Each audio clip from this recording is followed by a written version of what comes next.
Hey everyone, welcome back to Fluent Guys. Today we have an amazing English learning video for you, featuring one of the most heartwarming and iconic movies of all time, Forrest Gump.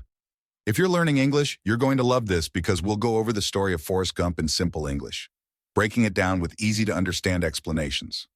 Plus, we'll dive into some of the most famous phrases and idioms from the movie, explaining their meaning to help you improve your vocabulary and listening skills. So sit back, relax, and let's get started.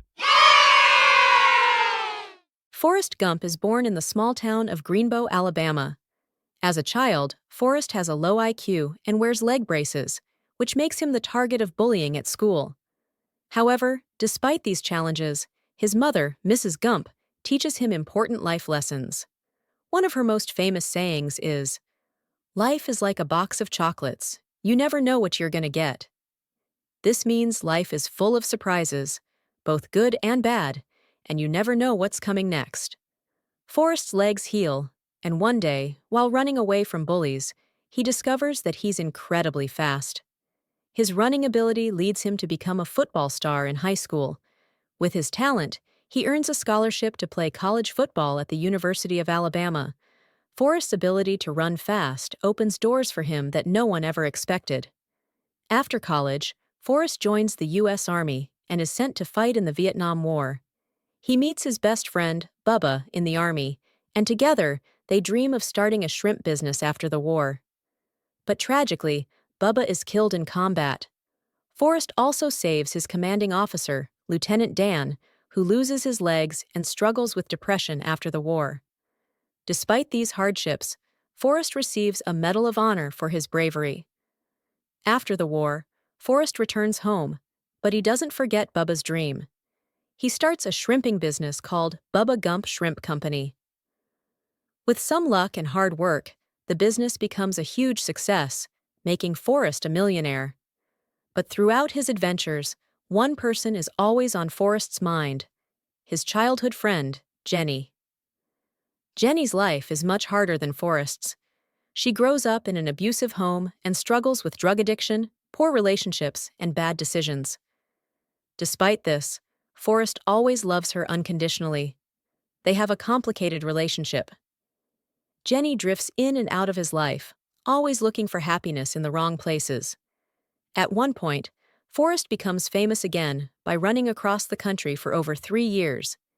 His epic journey inspires people, and he becomes a symbol of hope.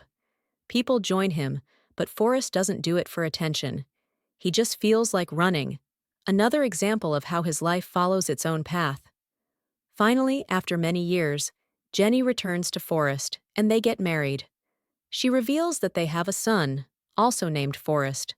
But soon after, Jenny dies from an illness, likely related to her troubled past. Forrest is left to raise their son alone, teaching him the same life lessons his own mother taught him. Forrest's life comes full circle as he sends little Forrest off to school, showing that life continues, full of the unexpected twists and turns that make it unique.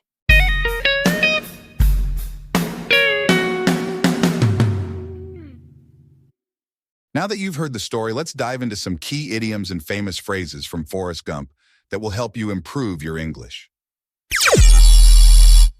Life is like a box of chocolates. You never know what you're going to get.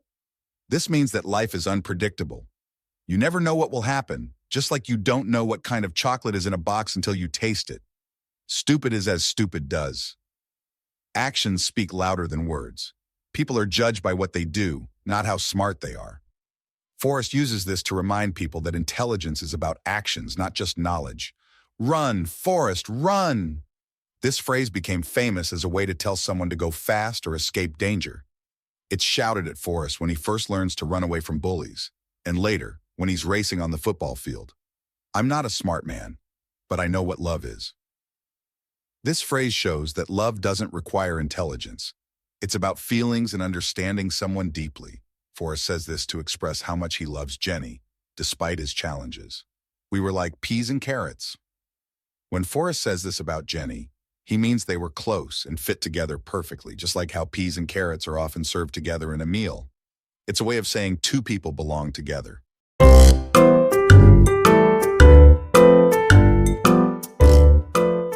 That's the story of Forrest Gump. I hope you enjoy hearing it in simple English, and I hope you learned some new idioms and phrases along the way. This movie is a great way to understand important life lessons while improving your English vocabulary and listening skills.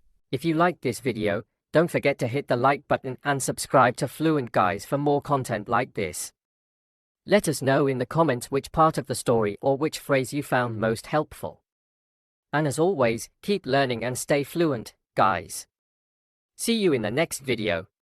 There are thousands and thousands of high-rise buildings around the world. But if you look at a list of the tallest 1,000, Richard, how many do you think are in Europe? Actually, I don't think there are that many in Europe. Okay, I'll say 20. 20? I thought it was much more. Richard, it's only 7.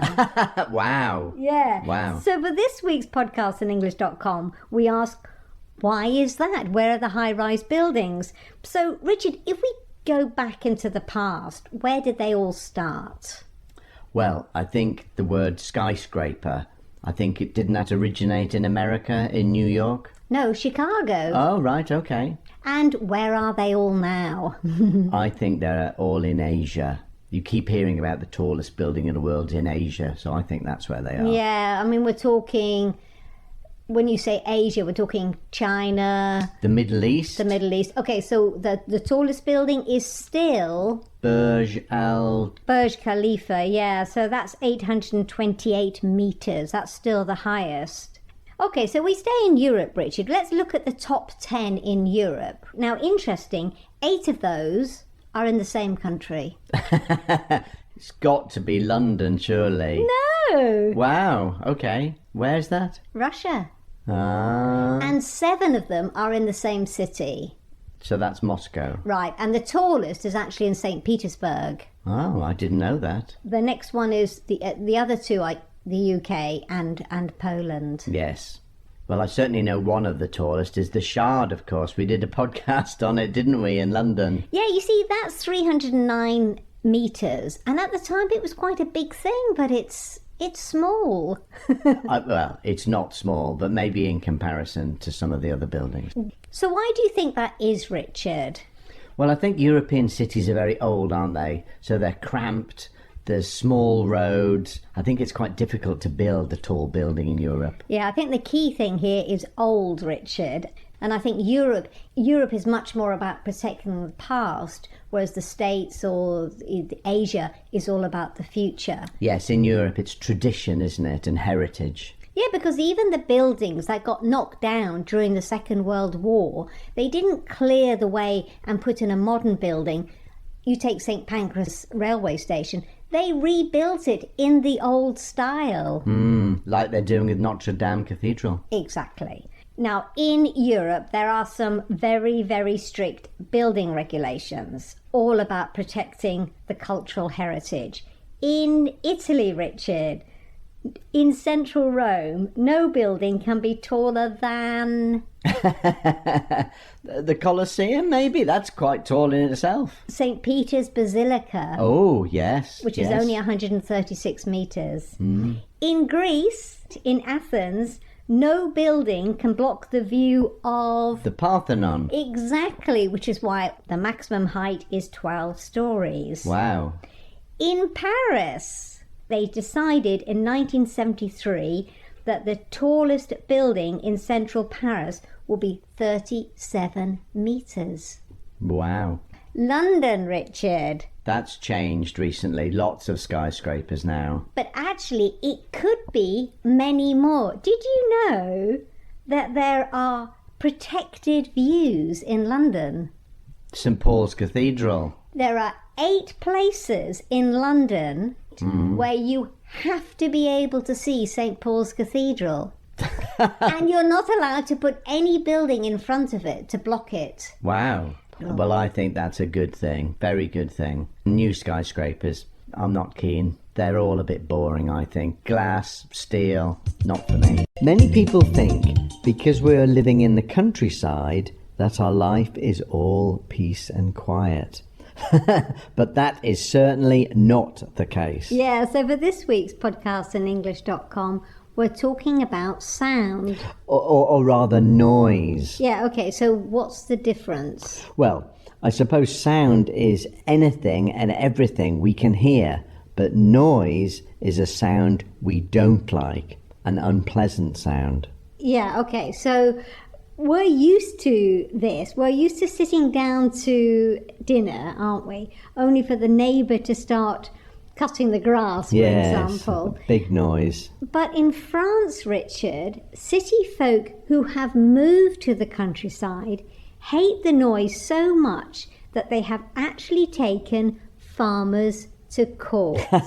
That's ridiculous. What are they complaining about? So actually, they were complaining because they're no longer allowed to take their issues to the courts, right? But listen to these kinds of complaints. The sounds of cows mooing. Oh, I like that sound. Not only that, ducks quacking, geese honking, plus there have been tourists complaining about the sound of the cicadas. I suppose cicadas are quite loud, aren't they? They're the loudest insect in the world. Oh, okay. Now, there's also the story of an old woman whose new neighbours complained about her frogs croaking because they couldn't sleep at night. 2 policemen turned up and said there had been a complaint from the neighbours because the croaking was so loud and they couldn't sleep. So they arrested the frogs, did they? No, I can't. Good luck with trying to catch those. And then there's a couple who took a woman to court because of her cockerel crowing at 6 o'clock in the morning. Oh dear. I suppose also a lot of these noises seem much louder at night when everything else is so quiet. But now you're saying they can't complain. No, they can't. I mean, the government were just fed up with the courts being clogged up by, complaints of the sound of mooing or church bells ringing, so they put a stop to it. Well, I can imagine going and speaking to the neighbour. Although how can they stop a cow from mooing is beyond me. But to take the trouble to go to court about this seems absolutely ridiculous. I know. And surely, after a while, you get used to it. I remember when I lived in Cairo, that the sound at dawn of the muezzin calling the people to prayer. It woke me for the first couple of days, and then I simply got used to it. I know, exactly. And it's expensive too. I don't think any of the cases were successful. Yes, well, we may not like the sound of the tractors or the sound of our neighbours cutting the grass, but the cicadas singing, for us, it's the sound of summer.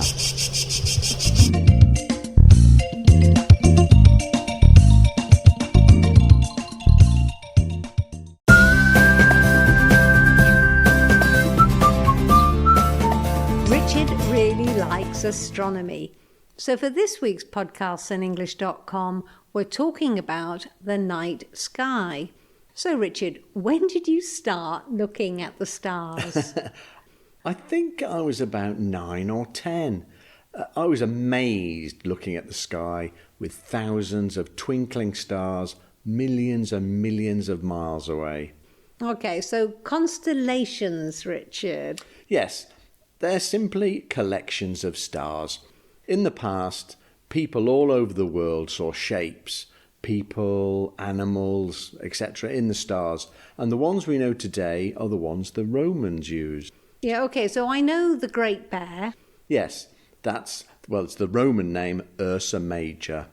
Other famous ones like the Hunter, which is... Orion? Orion, correct, yes. There are loads and loads. Okay, so what's the best thing to look for as a beginner? I think it's always good to look for the planets. The planets? Yes, the planets. Well, obviously you know where the sun and the moon are. They rise in the east and set in the west. Well, the planets follow the same path.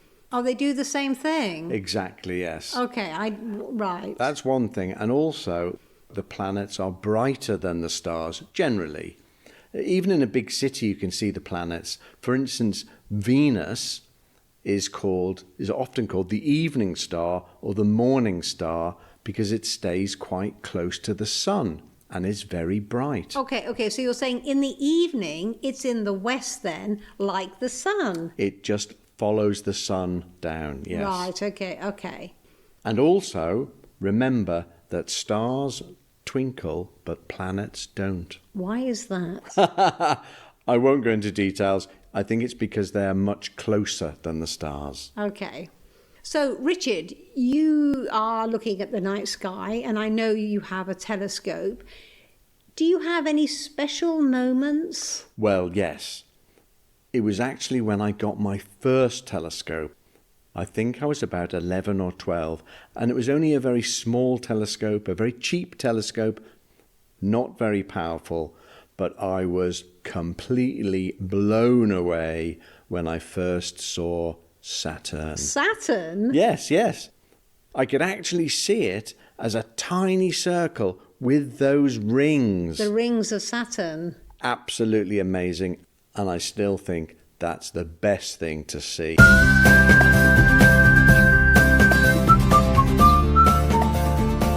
The Olympics in Paris are here. Actually, Richard, how many weeks do you think the Olympics are on for? Well, loads of events. It must be a month. I know. I was surprised. It's 2 weeks and 2 days. 2 weeks? I know, very quick. Okay, but for this week's podcast on English.com, I'm asking Richard 8 questions about Paris 24. Right. Where do you think the opening ceremony is held?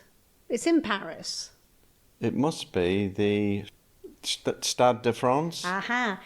For the first time, it's not going to be in a stadium. It's going to be along the river. Oh, that's nice. I know. You mentioned the Stade de France, the running track. Yes. For the Olympics, what colour is the track? It's normally red. So I'll say, well, you asked the question, so therefore it's not red, blue. It's going to be purple. I have no idea why. There is surfing. Yes, Where is that taking place? I know this. Oh, yes. Tahiti. I know. It's the furthest away event ever. But it is French, you see, in the Pacific Ocean. Yeah. What is breaking? Break dancing. Yeah. It's making its Olympic debut. This year. Breakdancing. Is it a sport? I would say no. There are 10,500 athletes at the Games. Right, okay. What percentage do you think are men? I know that Britain is sending more women than men. So I'd say 50%. Well, you say that is correct, right? But actually, it's the first time ever there have been equal numbers of men and women taking part. Wow. Good. What is the mascot? The mascot, surely France, a cockerel. No, it's a hat. A beret. Well, I think it's pronounced a frige. It's the beret hat thing that was worn during the French Revolution. And apparently it represents freedom, identity, and spirit. Okay, fair enough. Every medal contains what metal? Well, I'm tempted to say gold, but I don't think so. I'll say bronze. Paris. Yes. The Eiffel Tower. Yes. I've no clue. What metal is in the Eiffel Tower? Iron. Iron, of course. Every time they make an improvement on the tower, they keep the old metal. So it will be rust then. Last question. This is the third time that Paris hosts the Olympics. Which other city has held it 3 times? London. Well done. Anyway, it starts Friday No, it starts Saturday. Looking forward to it. Can't wait.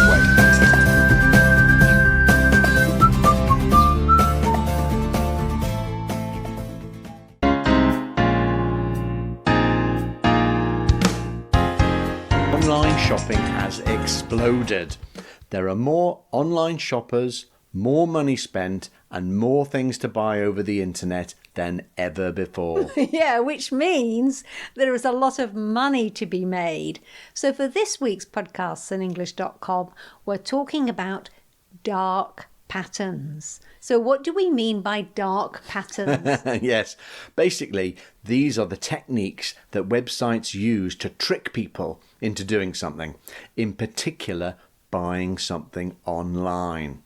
I mean, they're advertising tools or apps which encourage customers, especially, to buy more things and buy them faster. Yes. Okay, so let's talk about some examples, Richard.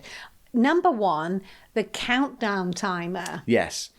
At the top of the page, you'll see a banner saying limited time offer, ends in a day or something like that. Well, it's a digital clock, isn't there, which is ticking down. Exactly. It's counting down the days or hours that the so-called offer ends. Yeah, and it's not always clear what the offer is either. Yes, people are tricked into buying something because there's this sense that if they don't buy it, they'll lose out. Okay, and linked to that, Richard, the other trick is the low stock banner. Yes, this is information that's flashed up which says they've only got 3 left in stock or 1 item left. Buy now. As well as that, Richard, you also get that thing that comes up which gives you the information about other consumers. I mean, for example, how many people have viewed the item, how many have added the item to their cart, and how many have bought it already. Plus, of course, how many people are looking at it right now. The app that you can buy is actually called Urgency, and it says on their website, these numbers can either be real or random, depending on your preferences. So those numbers, they're all made up then? They're made up. They can be made up. Very dodgy. I know. There's also the ratings and reviews. Yeah. Now, interestingly, it's the reviews which persuade people more than the ratings. I think people believe them, you see. So an item with 4 stars and only 6 reviews sells less than an item with 3.5 stars, say, and 10,000 reviews. People want to buy things which are popular. And of course, fake reviews are a big problem. Yeah, now you say fake, Richard. So the big question is this all legal? The short answer is sort of. Right. It is illegal to make a false discount, i.e. say something is 35% cheaper than normal when it's not. But although a lot of these techniques are dishonest, most of them are not actually against the law. I mean, so if you say you only have 1 item in stock when in fact you have a lot more, that's not illegal to say that. Well, I think that they can get away with it. That's the problem, yes. I suppose that's why it's called dark patterns. They're tricks. They are tricks, but everybody is using them, unfortunately. Yeah. So the next time you are online shopping and you see an item which has a time limit ticking away for a special offer, or there's only 1 left and 2 people are looking at it right now, and it has lots of fantastic 5-star reviews, step away. Sleep on it. It will be there tomorrow.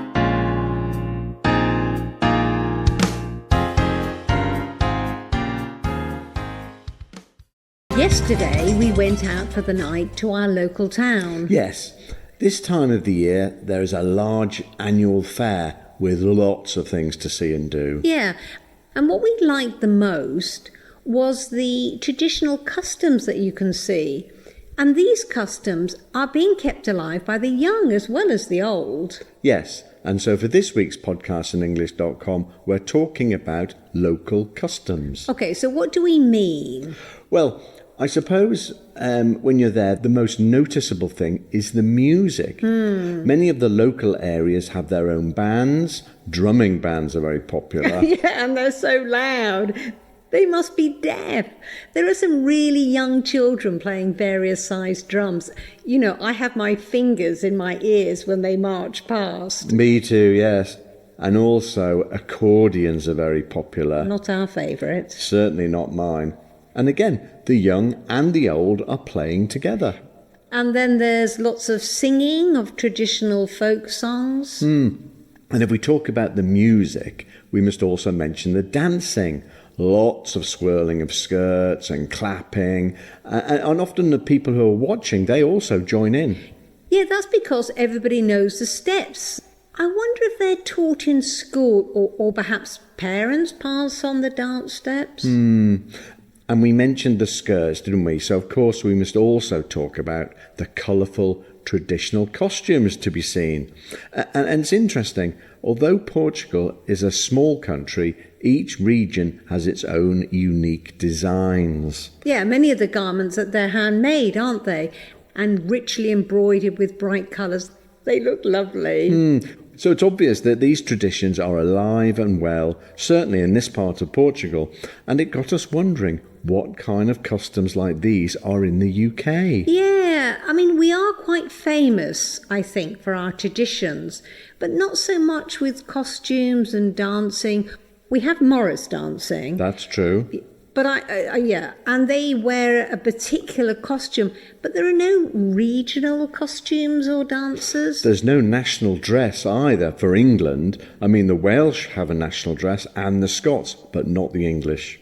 Different parts of the country don't seem to celebrate their own customs, certainly not with clothes or with dancing. Yeah, and it's interesting, isn't it? Because you can certainly see that in Spain, or further afield, India. Yes, each region has its own dance, its own costume. They're all very different. But perhaps we're wrong. Do you live in the UK and seen some local traditions? Or do you live in another country with interesting regional customs? Yeah, let us know. We'd love to hear from you.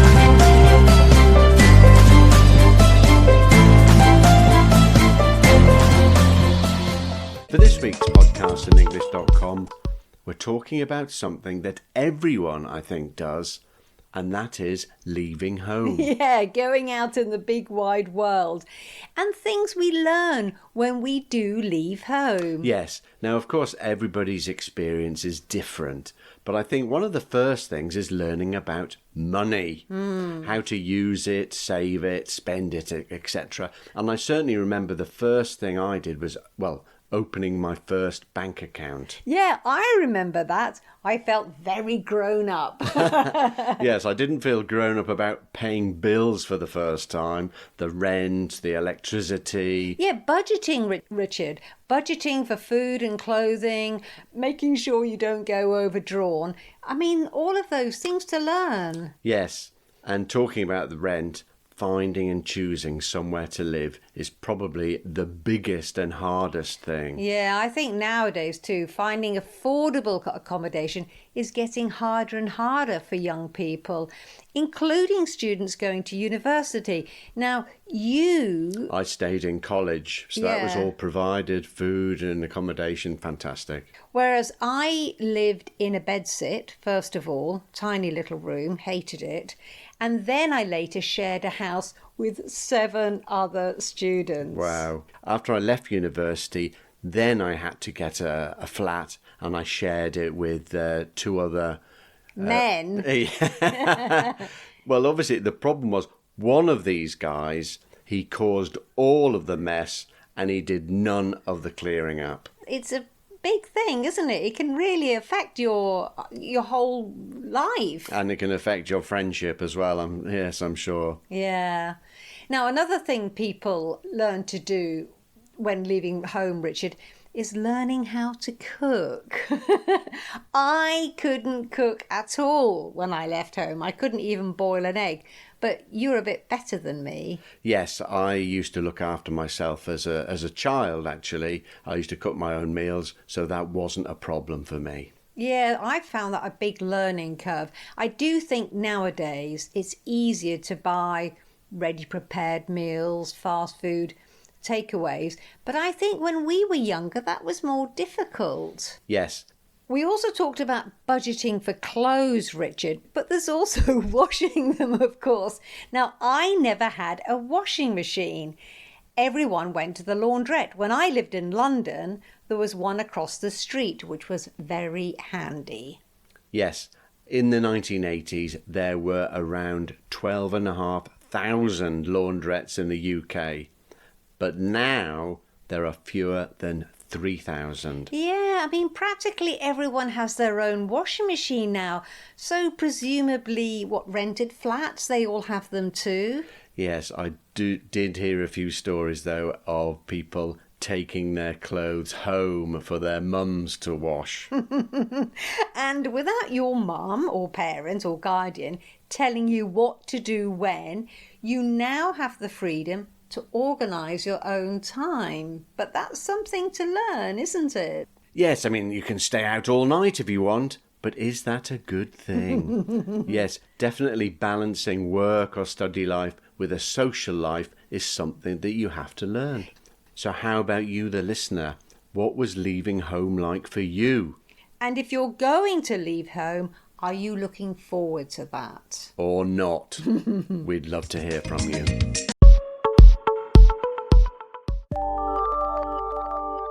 One of the things we like to do is walk along the River Thames. Yeah, the Thames has the longest riverside walk in Europe. And for this week's podcast on English.com, I'm asking Richard some questions about the famous river. Okay, fire away, Jackie. Is it the longest river in the UK? No, I think the Avon is longer. The River Severn is the The longest. Severn, that's the one I was thinking of, sorry. Yeah, 220 miles, where the Thames is 215 miles. The Thames River, in some parts, has another name. What is it?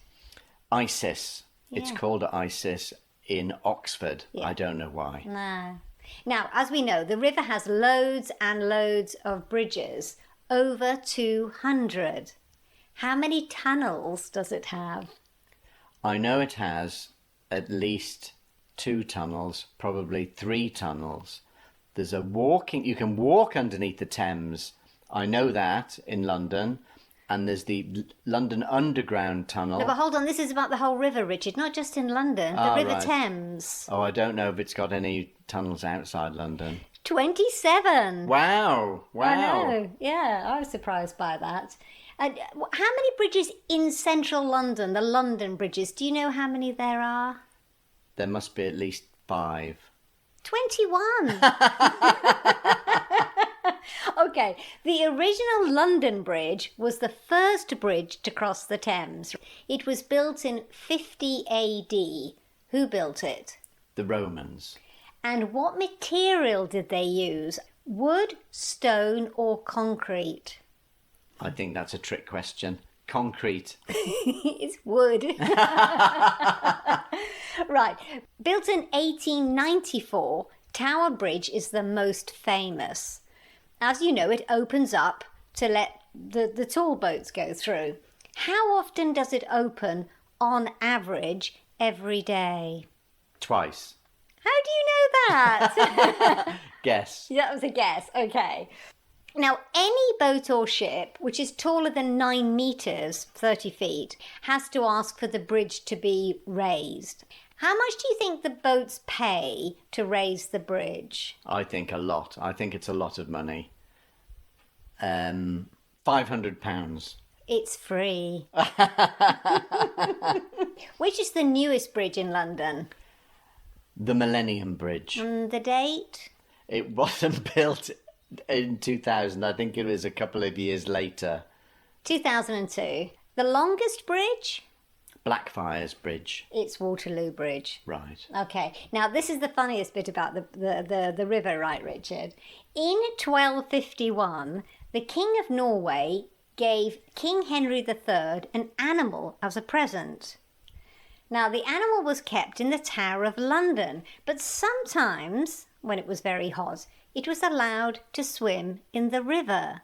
Do you know what the animal was? From Norway, a stag. It's a polar bear. Oh, goodness. Well, I didn't get very many of them right, did I? But I will say that it's one of the best things to do in London, simply walking along the banks of the River Thames.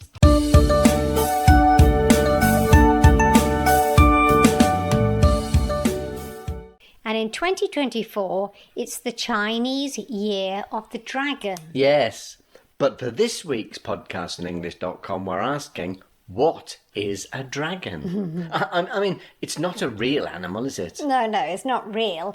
It's a mythical creature that appears in stories. It's made up of different animals, so the body is... A lizard. A large lizard with wings. I think bat wings. Richard, that is a dragon, but not a Chinese dragon. You're thinking of the Welsh dragon. Yes, the Welsh dragon. There's a red dragon on the Welsh flag. Or you're thinking of St. George and the dragon. Now, these are Western dragons. Right, okay, so the Chinese dragon is different then. Yeah, okay, think about Chinese dragon dancers. There's something very different. No wings. They don't have any wings. Yeah, and it's more of a snake, I think, than a lizard. But does it breathe fire? Western dragons always have fire coming out of their mouths. I don't know. I don't think so. Also, in the West, dragons are evil, aren't they? But that's not the case in the East. Yes. And also, it's interesting that the dragon is the only mythical creature in the Chinese zodiac. The others are all real. Yeah. Now, there are, of course, other mythical creatures. For example, unicorn. What is a unicorn? Yes, the unicorn. Now, that's a white horse. Or sometimes a goat-like animal. With a single long straight horn. Yeah. Now, one difference between the unicorn and the dragon is that people did think that unicorns were real, including Marco Polo. He said he saw one. Really? Yeah. Now, he said they were ugly, looked like elephants, and had a short single horn. They liked being in the mud. That sounds like a rhinoceros. Exactly. Now, we said there's a dragon on the Welsh flag. Did you know, Richard, that the unicorn is the national animal of Scotland? I didn't know, not at all. I know. Okay. What's the national animal of England? England. Think about the football team. The lion. So in the past, people thought that the unicorn was the enemy of the lion. So the Scots chose the unicorn because the English had the lion. No, he didn't like the English. No. And if you remember, there's this children's rhyme. The lion and the unicorn fighting for the crown. I didn't understand what that was all about. Yeah, so when England and Scotland joined together, the symbols, the lion and the unicorn, joined together too, sharing the crown. Oh, right, okay, that's interesting. It is, isn't it? So, these are not real animals, but they're very interesting. Which is your favourite mythical creature?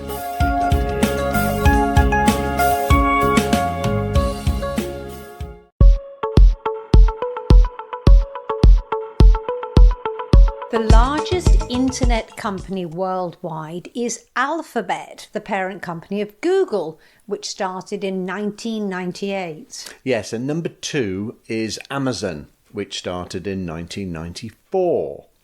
Next up is Meta, the parent company of Facebook and Instagram. Now, they started in 2004.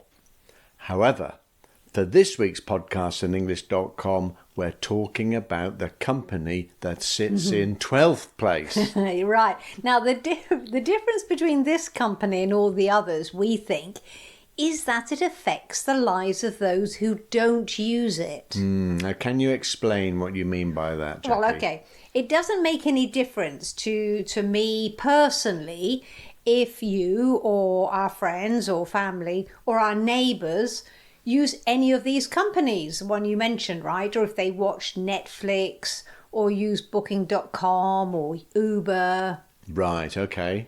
But with this company, it could actually make a difference to us and not necessarily a positive one. All right, okay. I think we should start at the beginning. Yeah, okay. Right, back in 2007, 3 guys realised they could make a bit of money on the side, a bit of extra. They lived in San Francisco, where finding a room for a short stay was both difficult and expensive for young people. Yes. Now I think listeners can start guessing who you're talking about now, can't they? Yeah, so they put a blow-up mattress on the floor of their spare room and offered bed and breakfast. It was very popular. It was, and the guys saw a business opportunity. A year later, they decided to start an online website that allowed others to rent out a spare room. And they called it airbedandbreakfast.com. So the air bit comes from the blow-up mattress I idea. know, yeah. Airbnb. I know. To say that it was a successful idea, Richard, is putting it mildly, isn't it? The company, now known as Airbnb, of course, is worth how much? $90 billion. So they now earn loads of money. But the company has also changed a lot, hasn't it? They're not just renting out spare rooms now, are they? No, indeed. In fact, already by 2009, the website included listings for entire properties, not just sharing. Yes, and that's where the problem is. Yeah, exactly. The backlash has come from 2 areas: the hotel industry and from housing associations. Yes, the hotels, they worry about losing their customers, and also rents have increased in popular areas where people rent out houses. Yeah, landlords. The problem is that landlords make more money from renting out their flats on for short-term rentals rather than to local people who actually want to live there. But interesting, Richard, there are places where Airbnb is banned. Yes, they include areas of Amsterdam, Vienna, Madrid, Miami, and West New York. Okay, so how could we be affected then? Well, if our neighbours rented out their house, for instance... A big house, and people rented it just to have a party, well, that would be really bad.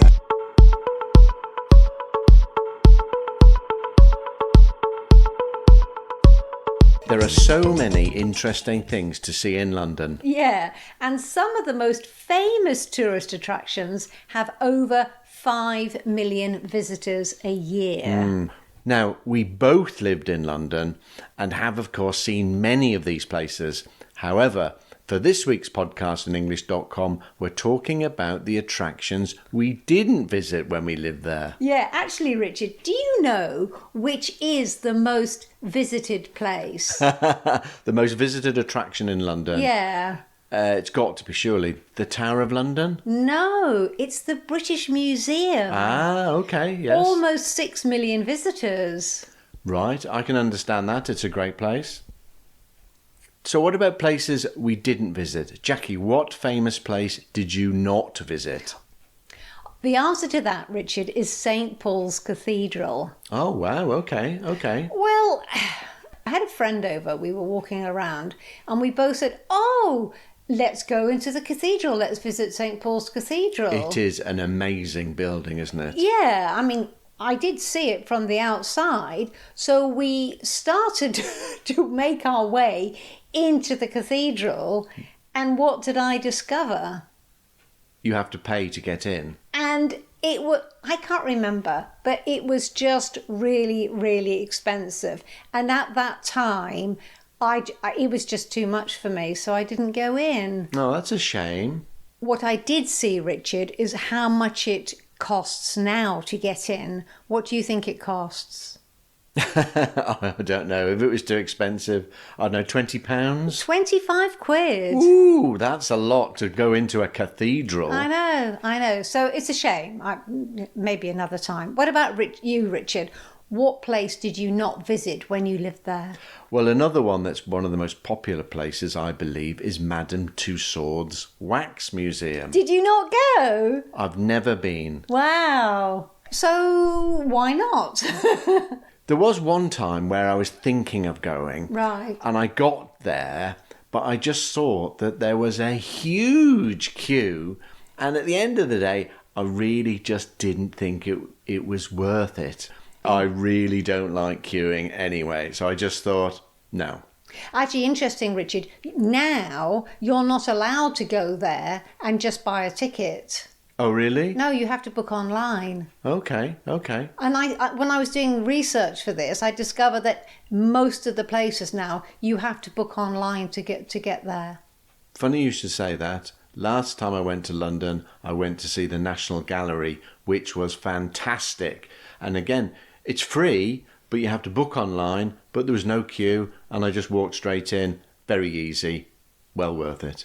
It's funny because you talked about going to see the National Gallery. Yes. When you visited London recently. Yes. Because I'm thinking, together as a couple, we've seen the London Eye and the Houses of Parliament. Yes, and part of the Houses of Parliament was Westminster Hall. And I was thinking, we went to all those places as tourists, really. Yes. Yeah, well, we hadn't been to London for a long time, had we? No, so I think that a lot of these, if you live in a place, you tend not to maybe go and see the places that all the tourists go to, and partly because how much money it costs. True, very true. So, Richard, is there anywhere else that maybe you haven't seen already, but you would like to? Well, it's not a place. Well, it is a place, but it's also an event. One thing I'd really like to do is to watch Wimbledon, watch the tennis tournament there. That would be fantastic.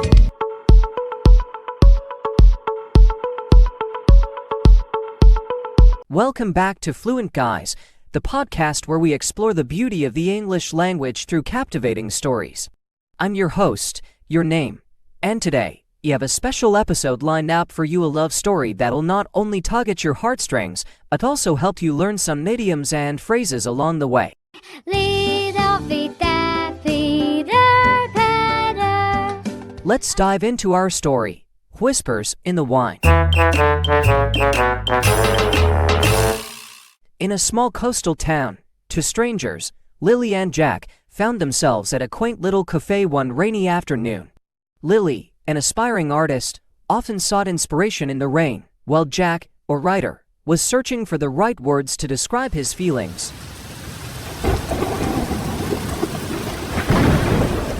As they both sat alone, a sudden gust of wind blew through the open window, causing Lily's sketches to flutter off the table. Jack instinctively reached out to catch one, and their eyes met. "I guess the wind has a way of bringing people together," Jack said with a smile. Lily laughed and replied, "Or maybe it just blows us in the right direction."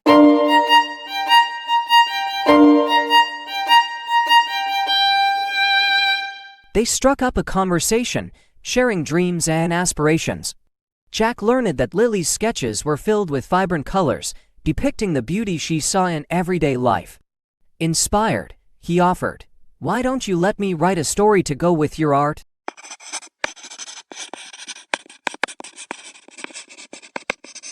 As weeks went by, their collaboration blossomed into something more.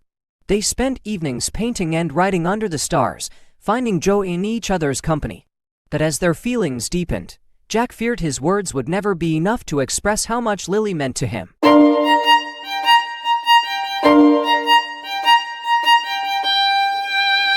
One night, with the ocean waves crashing in the background, Jack took a deep breath and confessed, "Lily, you've captured my heart. Without you, my words would fall flat."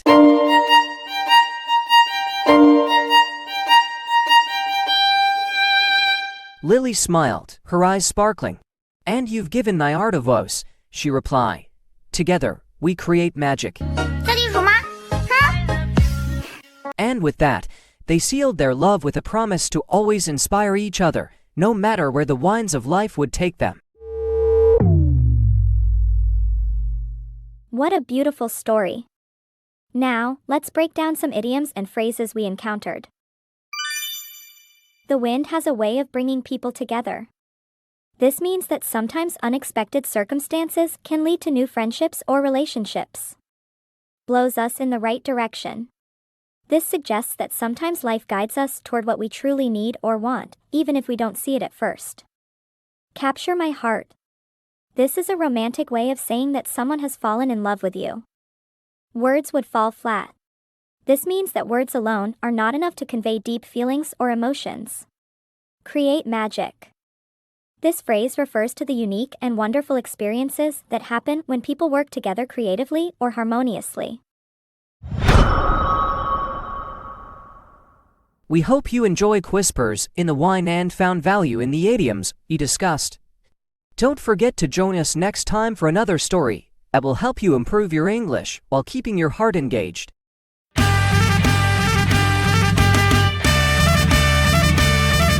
If you liked this episode, please subscribe, share with your friends, and leave us a review. Until next time, keep dreaming and keep learning with Fluent Guys.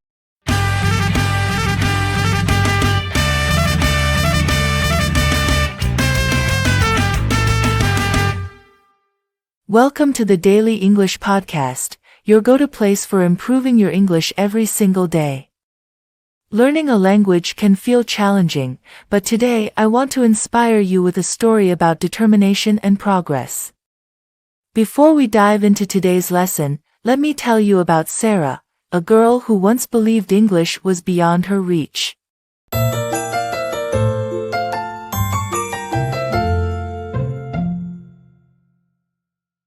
Sarah had always admired her older sister, Layla, for her flawless English.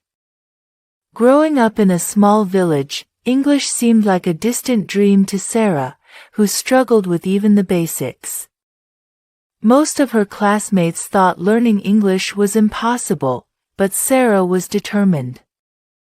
One day, while reading a book in her native language, Sarah came across a story about building bridges to cross rivers. It struck her that learning English was just like building a bridge, word by word, sentence by sentence. She realized that she didn't need to rush, she just needed to keep moving forward, one step at a time. Sarah started small. She set a goal to learn one new word every day. She'd write it down, say it aloud, and try using it in a sentence. On her walks through the village, she would practice speaking to herself in English, repeating phrases and correcting mistakes. She even labeled objects around her house with their English names: table, mirror, door.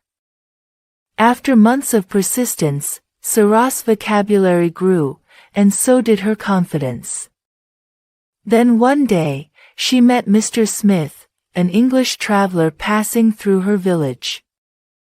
He stopped by the small tea shop where Sarah worked part-time. Mr. Smith smiled and asked, "Can I have a cup of tea, please?"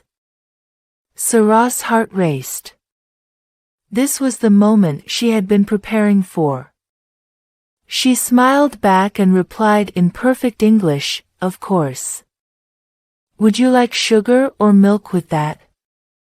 Mr. Smith, impressed by her fluency, engaged Sarah in a conversation about the village and her dreams. At that moment, Sarah realized that English wasn't just a language, it was a bridge connecting her to people, places, and opportunities she had never imagined. She had crossed her own river of confusion, one word at a time.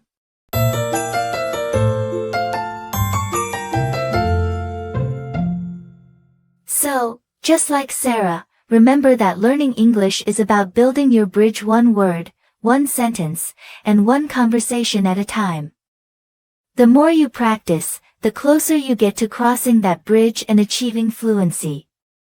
Keep practicing, keep believing, and you will succeed. Thank you for joining me today on the Daily English Podcast. If you enjoyed this story and lesson, don't forget to subscribe and hit the notification bell for your daily dose of English. See you in the next episode.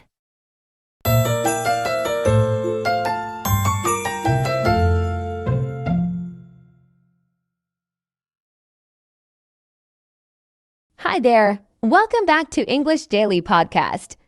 In today's lesson, we're going to learn some important English expressions and phrases through a story. This story will help you improve your vocabulary, listening skills, and learn how to talk about decision-making in English. Stick around until the end because I'll also explain how to use these expressions in your daily life. Let's dive into the story. Once upon a time in a small town, there was a man named Jack who owned a bakery. Jack's bakery was famous for its delicious bread, cakes, and pastries, and people from nearby towns came just to taste his fresh goods. But one day, Jack was faced with a difficult decision. A large supermarket chain wanted to buy his bakery. They offered Jack a lot of money, more than he had ever seen in his life. If he accepted the offer, he would never have to work another day, but he would have to give up the bakery, which was his life's work. Jack was torn. Should he take the money and retire early, or should he keep running his bakery, which brought him so much joy? He decided to seek advice from his friends. First, Jack visited Sarah, his childhood friend who was a financial advisor. "I think you should sell," Sarah said. "You could invest the money and live comfortably for the rest of your life. Plus, running a bakery is hard work. You deserve a break." Jack nodded but felt uneasy. He then went to see Peter, his longtime friend and fellow business owner. Peter's response was different. "Jack, your bakery is more than just a business. It's part of who you are. If you sell it, you might regret it later." Jack thought deeply about their words. He was still unsure, so he decided to take a walk through the town. As he passed by his bakery, he saw customers laughing and enjoying their food. He realized how much happiness his bakery brought to the community. Jack smiled and finally made his decision. The next morning, Jack declined the offer from the supermarket chain. He knew he wasn't ready to give up something that meant so much to him. He was happy with his choice and felt a weight lift off his shoulders. Jack continued to run his bakery for many more years, always reminding himself that happiness wasn't just about money, but also about doing what you love.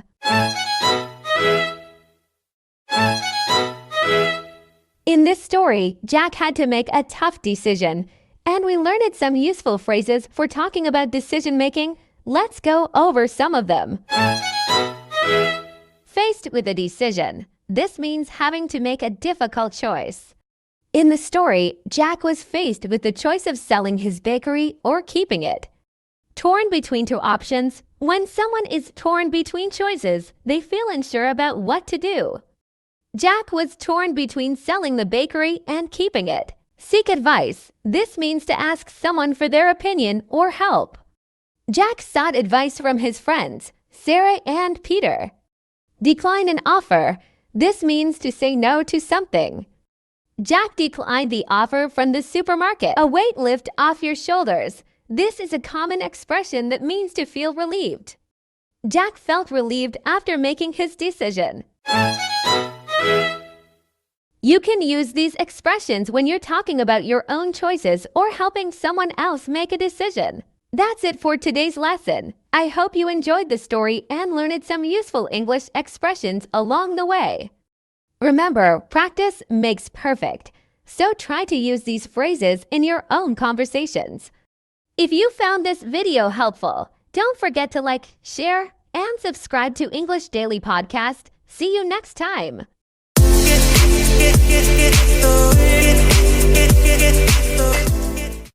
Welcome to the English Daily Podcast, your go-to source for boosting your English skills every day.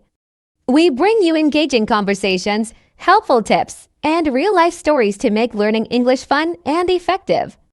Whether you're a beginner or an advanced learner, we're here to support your journey to fluency. So sit back, relax, and let's dive into today's episode.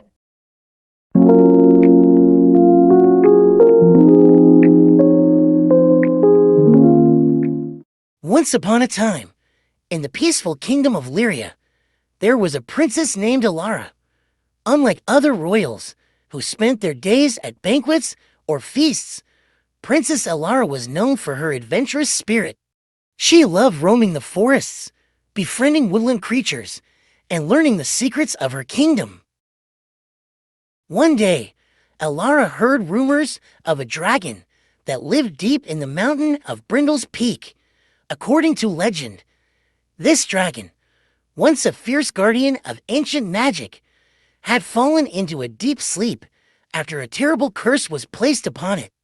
It was said that whoever dared to approach it would vanish, never to be seen again. But Alara was not one to be dissuaded by tales of danger. In fact, she was captivated by the idea of meeting a creature of such legend.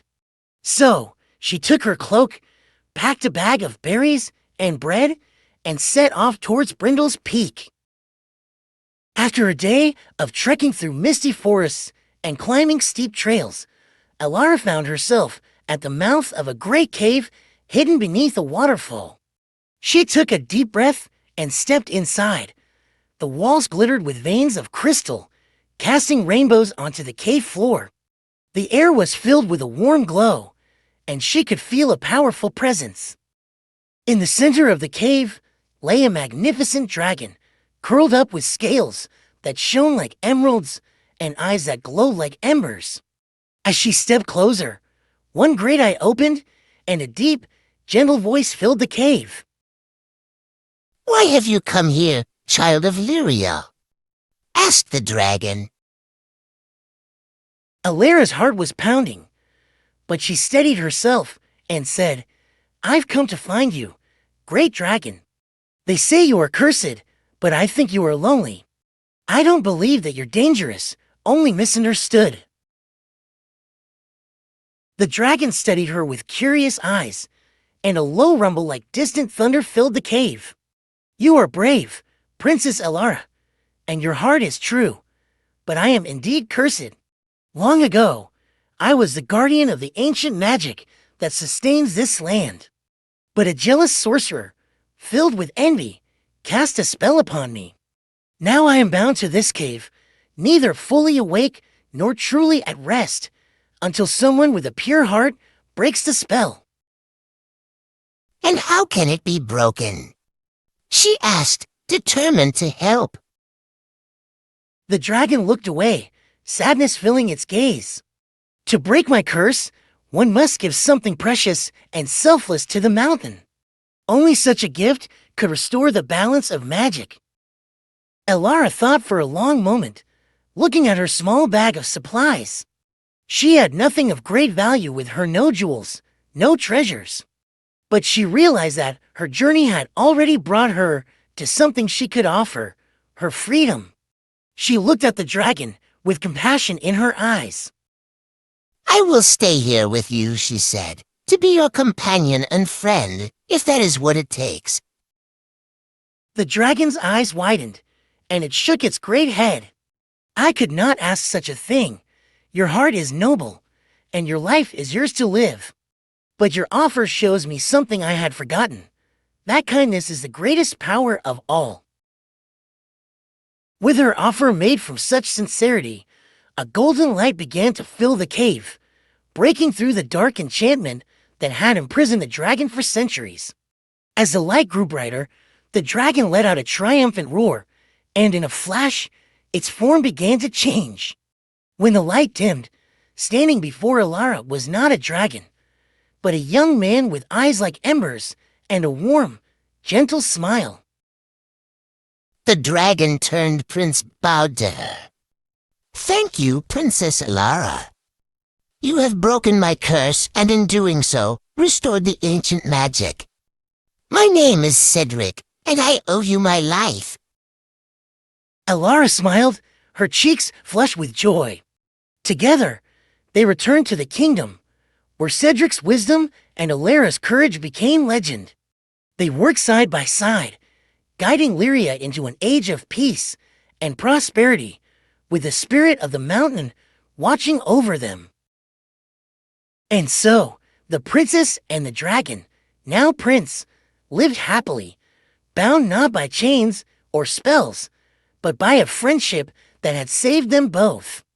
And whenever travelers climbed the mountain, they could swear they heard the echoes of a dragon's gentle roar, watching over the kingdom forevermore, and they all lived happily ever after.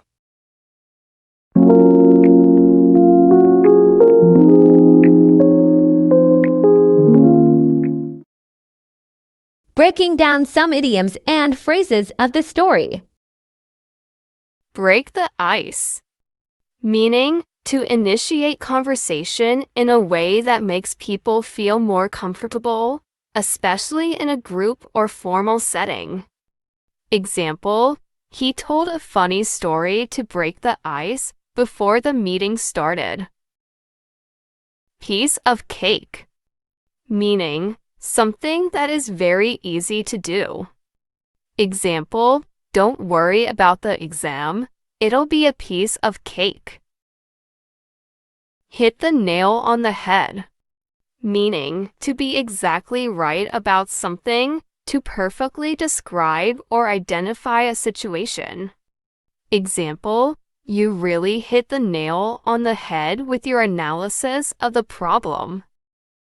Under the weather, meaning feeling slightly ill or unwell. Example, I won't be able to attend the meeting, I'm feeling a bit under the weather. Explanation, this phrase is used when someone isn't feeling their best, usually due to minor illness or fatigue.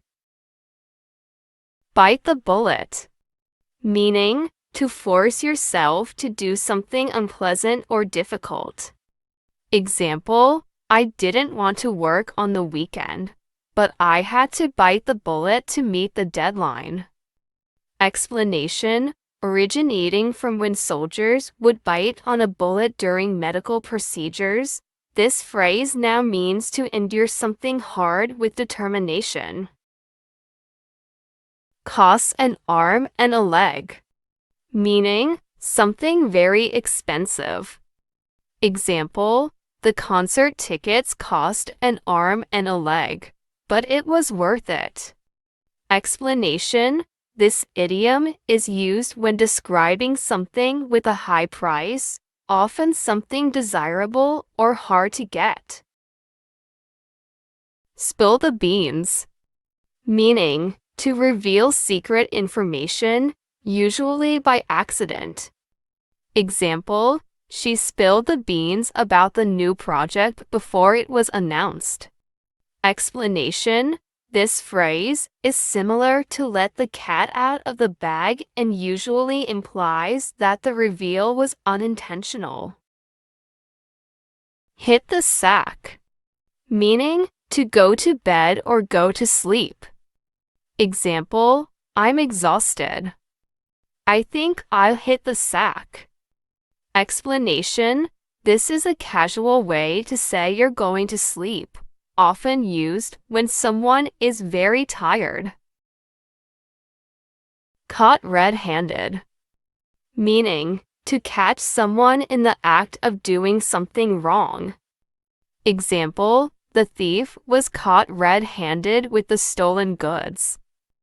Explanation, this idiom likely comes from being caught with blood on one's hands and now refers to being caught in the middle of any wrongdoing.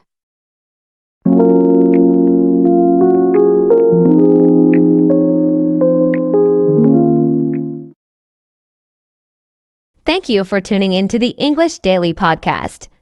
If you enjoyed today's episode, don't forget to subscribe, leave a review, and share it with others who want to improve their English. Remember, practice makes perfect, so keep listening, keep practicing, and keep growing. Catch you in the next episode. Happy learning!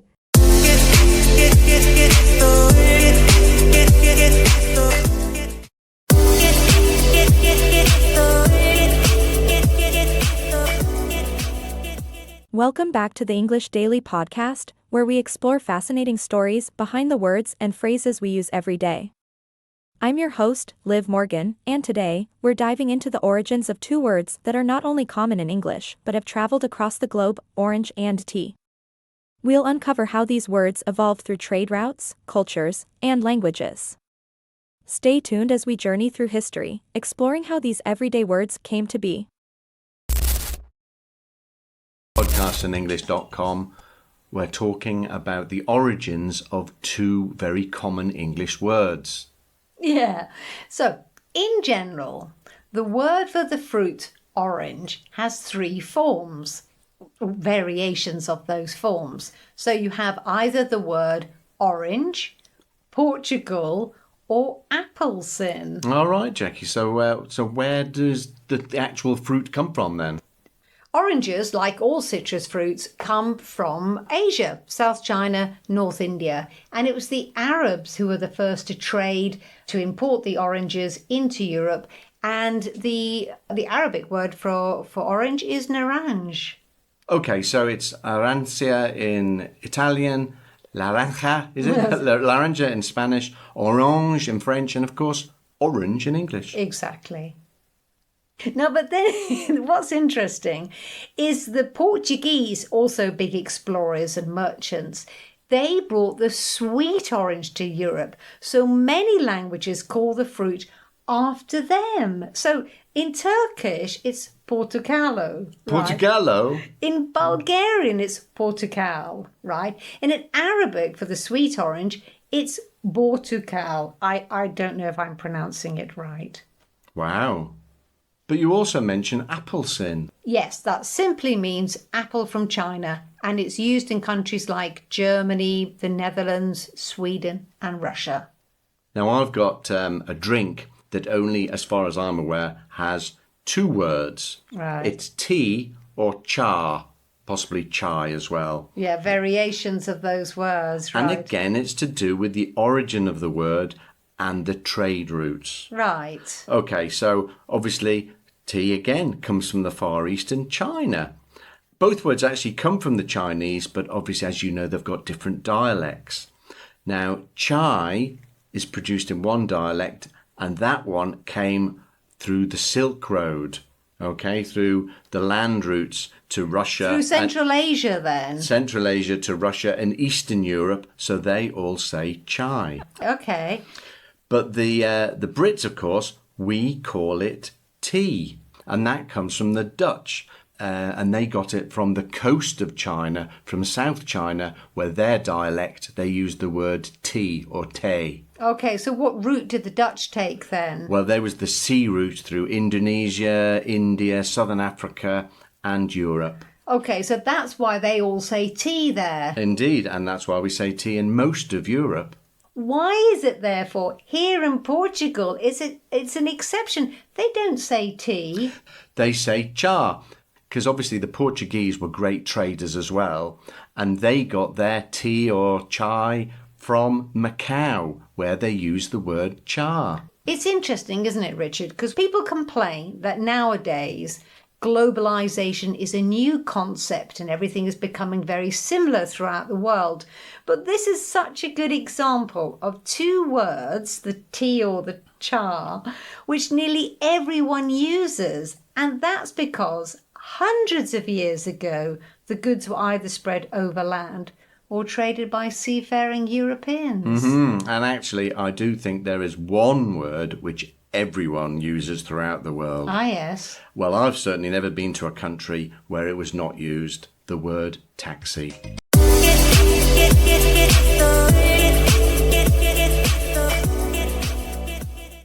Thank you for tuning in to today's episode of the English Daily Podcast, where we explored the rich history behind the words orange and tea. Before we go, let's take a moment to break down some interesting idioms and expressions connected to these words. First, the phrase "a bitter pill to swallow" can be linked to the tea drinking culture. Tea, especially green tea, was originally quite bitter in taste, and this idiom refers to something unpleasant or difficult to accept, much like drinking unsweetened tea might have been for some. Next, spill the tea. Is a modern expression that means to gossip or reveal secrets. It shows how tea has become a social activity associated with sharing stories or juicy details, just like sitting down for a chat over a cup of tea. 4. Orange.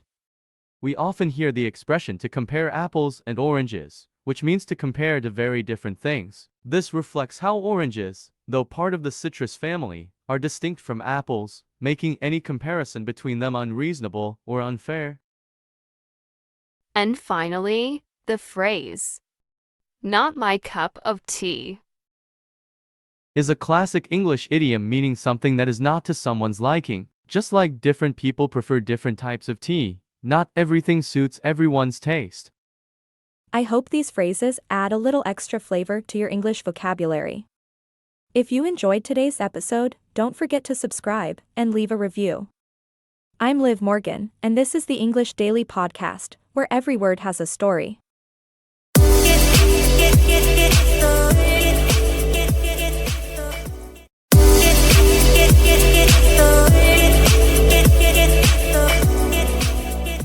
Welcome back, everyone. Today, we're diving into the magical story of Beauty and the Beast.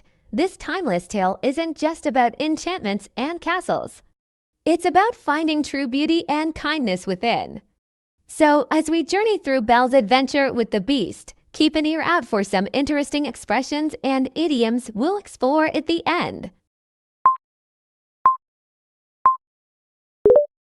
Once upon a time, there was a wealthy merchant who had 3 daughters. The youngest, Belle, was beautiful, intelligent, and kind-hearted, unlike her older sisters, who were vain and selfish. Belle enjoyed reading and found happiness in simple pleasures, while her sisters wanted only luxurious things. The merchant adored Belle for her gentle spirit and humility. One day, the merchant lost his entire fortune when his ships were caught in a storm. With nothing left, he and his daughters moved to a small cottage in the countryside, where they had to work hard just to survive. The 2 older sisters complained bitterly about their new life, but Belle accepted her new situation and continued to find joy in her family and books. Months later, the merchant received word that one of his ships had returned safely to port. He was overjoyed, hoping that he could finally recover some of his lost wealth. Before setting out on his journey, he asked each of his daughters what they wanted as a gift. The 2 older sisters asked for fine dresses and jewels, but Belle asked only for a single rose. The merchant set off, and after arriving at the port, he was devastated to find his ship's cargo had already been seized to pay his debts. Saddened and defeated, he began his journey home. Along the way, he became lost in a dark, dense forest. After wandering for hours, he saw a mysterious castle in the distance. Hoping for shelter, he approached the castle and, to his amazement, found that the doors were open and the inside was lit with candles, as if someone was expecting him. The merchant entered and called out, but no one appeared. The castle seemed empty, yet a magnificent feast was laid out on the dining table. He ate heartily, grateful for the unexpected kindness. After his meal, he wandered through the castle's beautiful gardens, where he saw a rose bush blooming with the most beautiful roses. Remembering Belle's request, he picked a single rose to bring back to her. Just then, a terrifying roar echoed through the garden, and a monstrous beast appeared, furious at the merchant's theft. The beast accused him of repaying hospitality with treachery and threatened to kill him. The merchant begged for mercy, explaining that he had only taken the rose as a gift for his daughter. The beast finally agreed to spare his life, but only on one condition: the merchant must return with one of his daughters to take his place at the castle. The merchant reluctantly promised, and the beast allowed him to leave. When the merchant returned home, he tearfully explained the situation to his daughters. The older sisters refused to go, but Belle, knowing it was her request that led to her father's predicament, insisted on going in his place. She bid her family farewell and bravely set off to the beast's castle.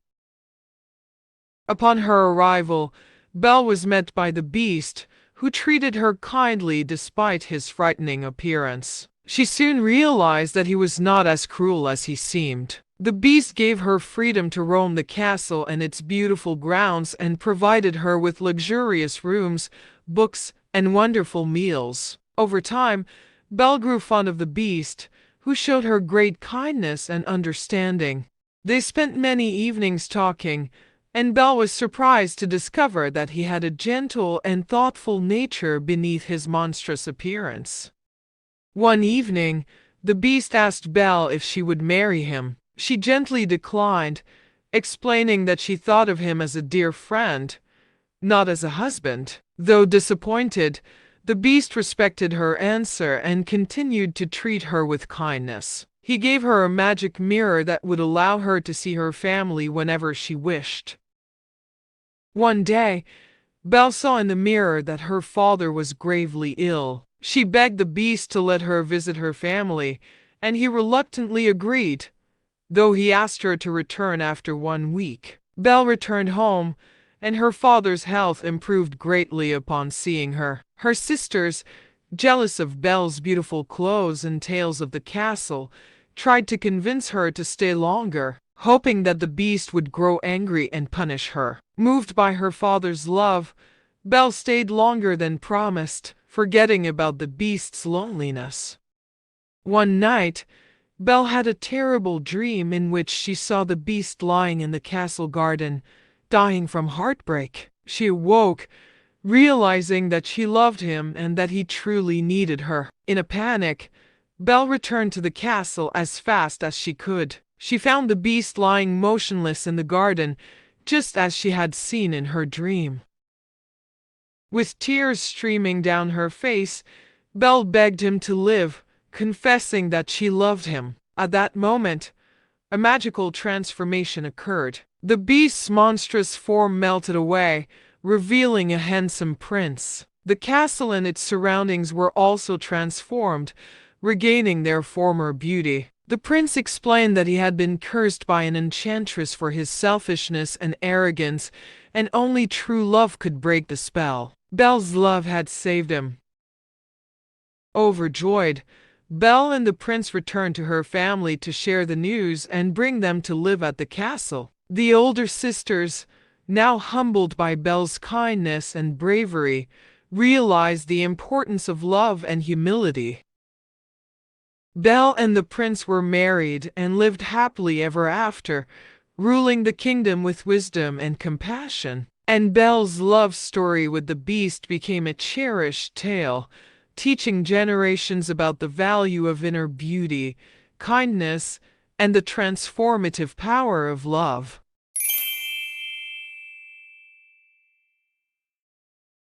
Explanation of idioms and phrases. Let's break down a few key phrases and idioms from our story.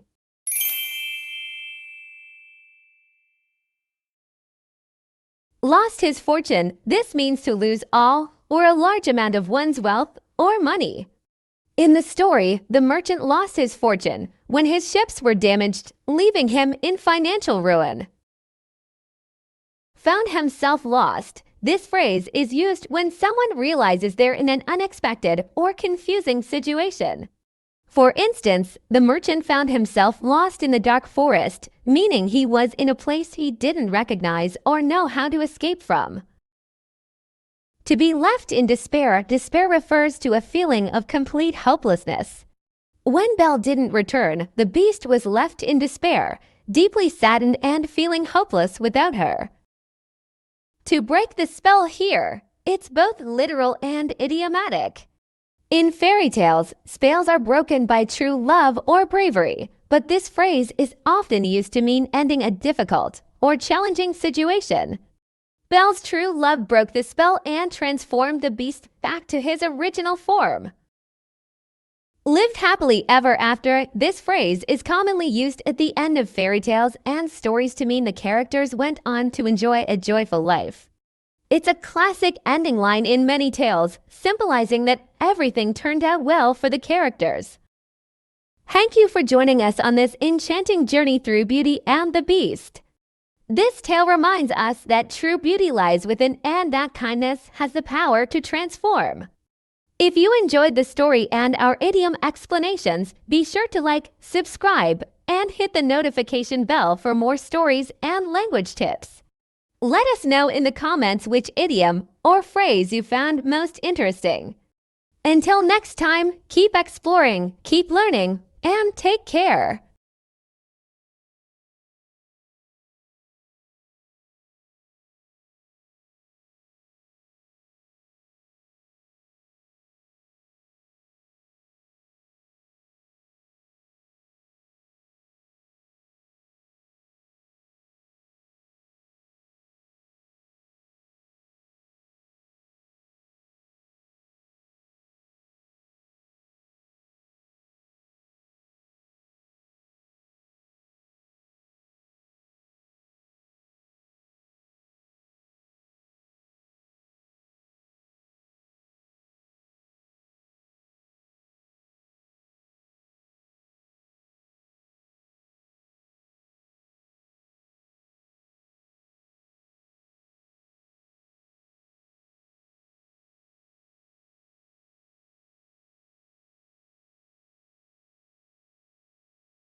Thanks for tuning into English Daily Podcast. We hope you enjoyed today's episode and learned some useful idioms and expressions to enhance your English skills. Remember, stories aren't just for entertainment, they're powerful tools for language learning. If you found this episode helpful, be sure to subscribe and hit the notification bell so you never miss an update. We'd love to hear from you. Share your thoughts or practice sentences using the phrases we covered in the comments section below. Until next time, keep practicing, stay curious, and let's make learning English a part of your daily routine.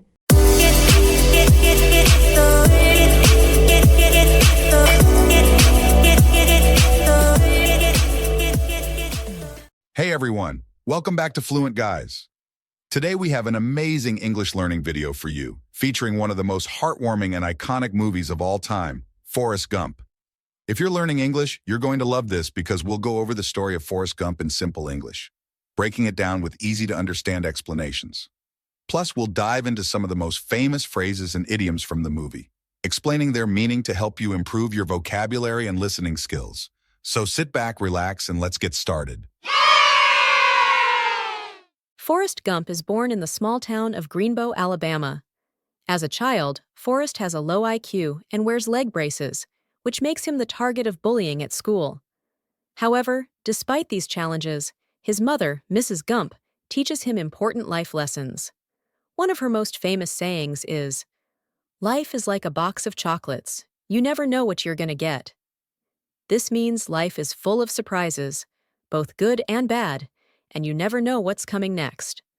Forrest's legs heal, and one day, while running away from bullies, he discovers that he's incredibly fast. His running ability leads him to become a football star in high school. With his talent, he earns a scholarship to play college football at the University of Alabama. Forrest's ability to run fast opens doors for him that no one ever expected. After college, Forrest joins the U.S. Army and is sent to fight in the Vietnam War. He meets his best friend, Bubba, in the Army, and together they dream of starting a shrimp business after the war. But tragically, Bubba is killed in combat. Forrest also saves his commanding officer, Lieutenant Dan, who loses his legs and struggles with depression after the war. Despite these hardships, Forrest receives a Medal of Honor for his bravery. After the war, Forrest returns home, but he doesn't forget Bubba's dream. He starts a shrimping business called Bubba Gump Shrimp Company. With some luck and hard work, the business becomes a huge success, making Forrest a millionaire. But throughout his adventures, one person is always on Forrest's mind: his childhood friend, Jenny. Jenny's life is much harder than Forrest's. She grows up in an abusive home and struggles with drug addiction, poor relationships, and bad decisions. Despite this, Forrest always loves her unconditionally. They have a complicated relationship. Jenny drifts in and out of his life, always looking for happiness in the wrong places. At one point, Forrest becomes famous again by running across the country for over 3 years. His epic journey inspires people, and he becomes a symbol of hope. People join him, but Forrest doesn't do it for attention. He just feels like running, another example of how his life follows its own path. Finally, after many years, Jenny returns to Forrest, and they get married. She reveals that they have a son, also named Forrest. But soon after, Jenny dies from an illness, likely related to her troubled past. Forrest is left to raise their son alone, teaching him the same life lessons his own mother taught him. Forrest's life comes full circle as he sends little Forrest off to school, showing that life continues, full of the unexpected twists and turns that make it unique.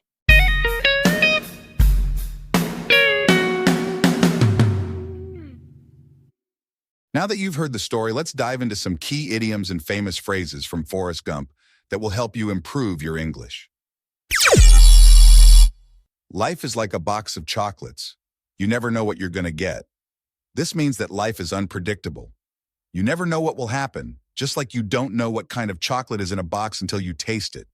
Stupid is as stupid does. Actions speak louder than words. People are judged by what they do, not how smart they are. Forrest uses this to remind people that intelligence is about actions, not just knowledge. Run, Forrest, run! This phrase became famous as a way to tell someone to go fast or escape danger. It's shouted at Forrest when he first learns to run away from bullies, and later, when he's racing on the football field. I'm not a smart man, but I know what love is. This phrase shows that love doesn't require intelligence. It's about feelings and understanding someone deeply. Forrest says this to express how much he loves Jenny, despite his challenges. We were like peas and carrots. When Forrest says this about Jenny, he means they were close and fit together perfectly, just like how peas and carrots are often served together in a meal. It's a way of saying two people belong together.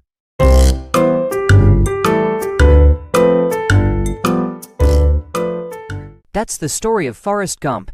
I hope you enjoy hearing it in simple English, and I hope you learned some new idioms and phrases along the way. This movie is a great way to understand important life lessons while improving your English vocabulary and listening skills. If you liked this video, don't forget to hit the like button and subscribe to Fluent Guys for more content like this. Let us know in the comments which part of the story or which phrase you found most helpful. And as always, keep learning and stay fluent, guys. See you in the next video. The Fox and the Rainbow. Once upon a time, in a lush green forest, there lived a small, curious fox named Finn. Finn had bright orange fur and a fluffy tail that swished behind him as he explored the woods. Every day was an adventure for Finn, but today was special.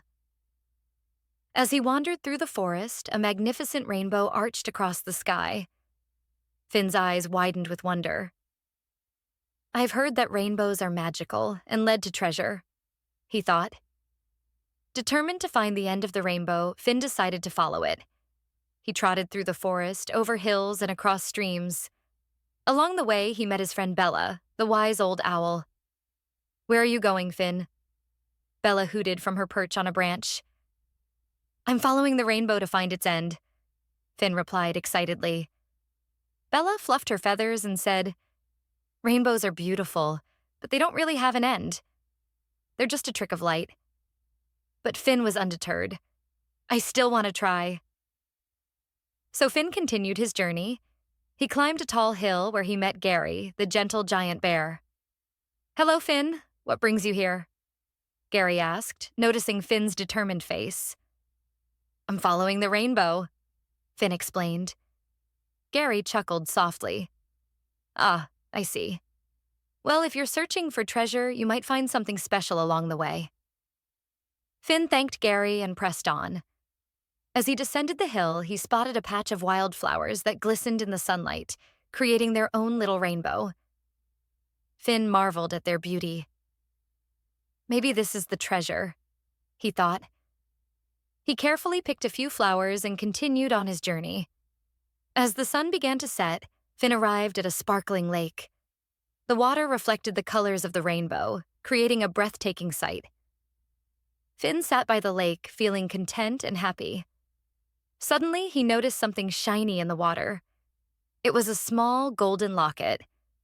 Finn picked it up and opened it to find a picture of a smiling fox family. This must be someone's lost treasure, Finn realized. He carefully placed the locket in his little bag and headed back home. The next day, Finn showed the locket to Bella and Gary. They helped him find the family who had lost it, and they were overjoyed to be reunited with their cherished keepsake. Finn smiled, knowing that while he didn't find the end of the rainbow, he discovered something even more valuable, helping others and sharing happiness. And so, Finn learned that sometimes the journey itself is the real treasure. He returned to his forest home with a full heart, ready for his next adventure. And whenever a rainbow appeared in the sky, Finn would look at it with a knowing smile, remembering the magical journey that led him to discover the true meaning of treasure. The end.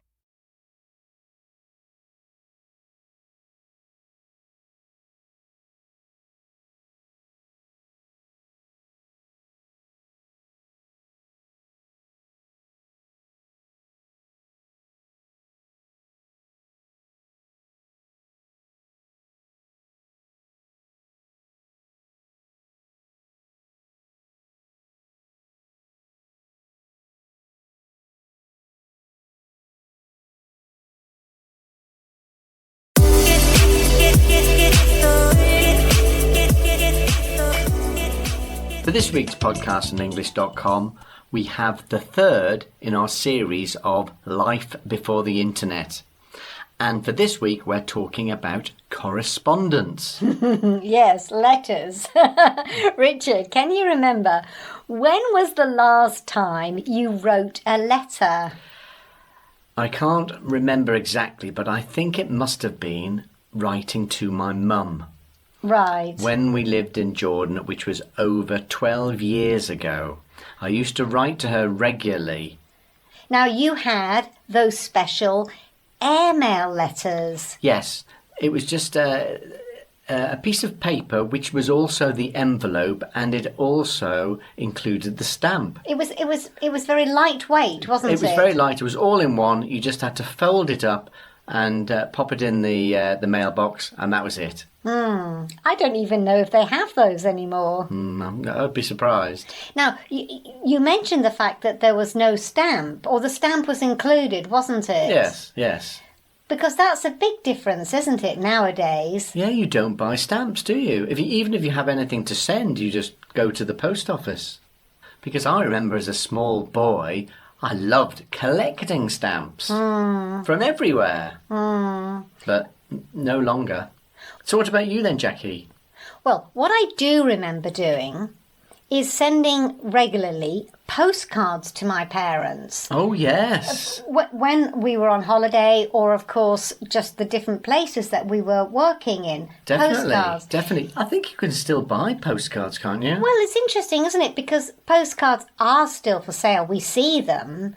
But I don't send postcards anymore because everything has changed. We use Facebook with an up-to-date regular account of what we're doing on our holiday. Yes, exactly. It's interesting because I don't write to my father at all anymore, letters or postcards.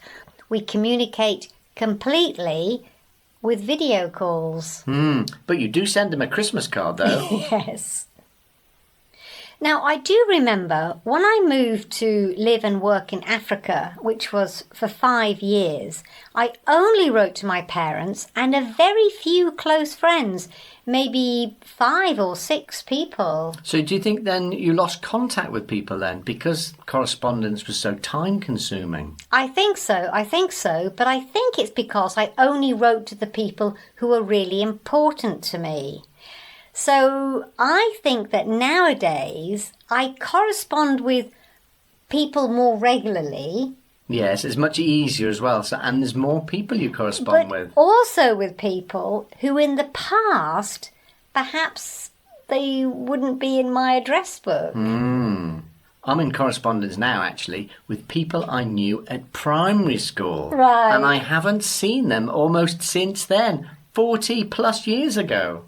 So it's completely different, Richard, now, isn't it, from when we were at school, when we were younger.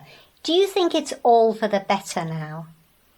Yes, definitely, I think so. Because we live fairly separate from a lot of our friends here, and it's so easy to keep in contact with everybody. Yes, I think I agree, Richard. It's really nice, isn't it, being in touch with friends from the past and keeping in everyday contact with our families. But I do wonder whether the amount of time we spend on social media is probably more than the letter writing we did in the past.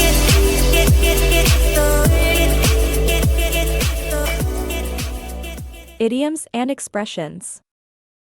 Pop it in the mailbox. Meaning, to quickly put something in the mailbox. Example, once I finished writing the letter, I just popped it in the mailbox and waited for a response. Lost contact. Meaning, to stop communicating with someone. Example, after moving to a new city, I lost contact with most of my old friends. Up to date.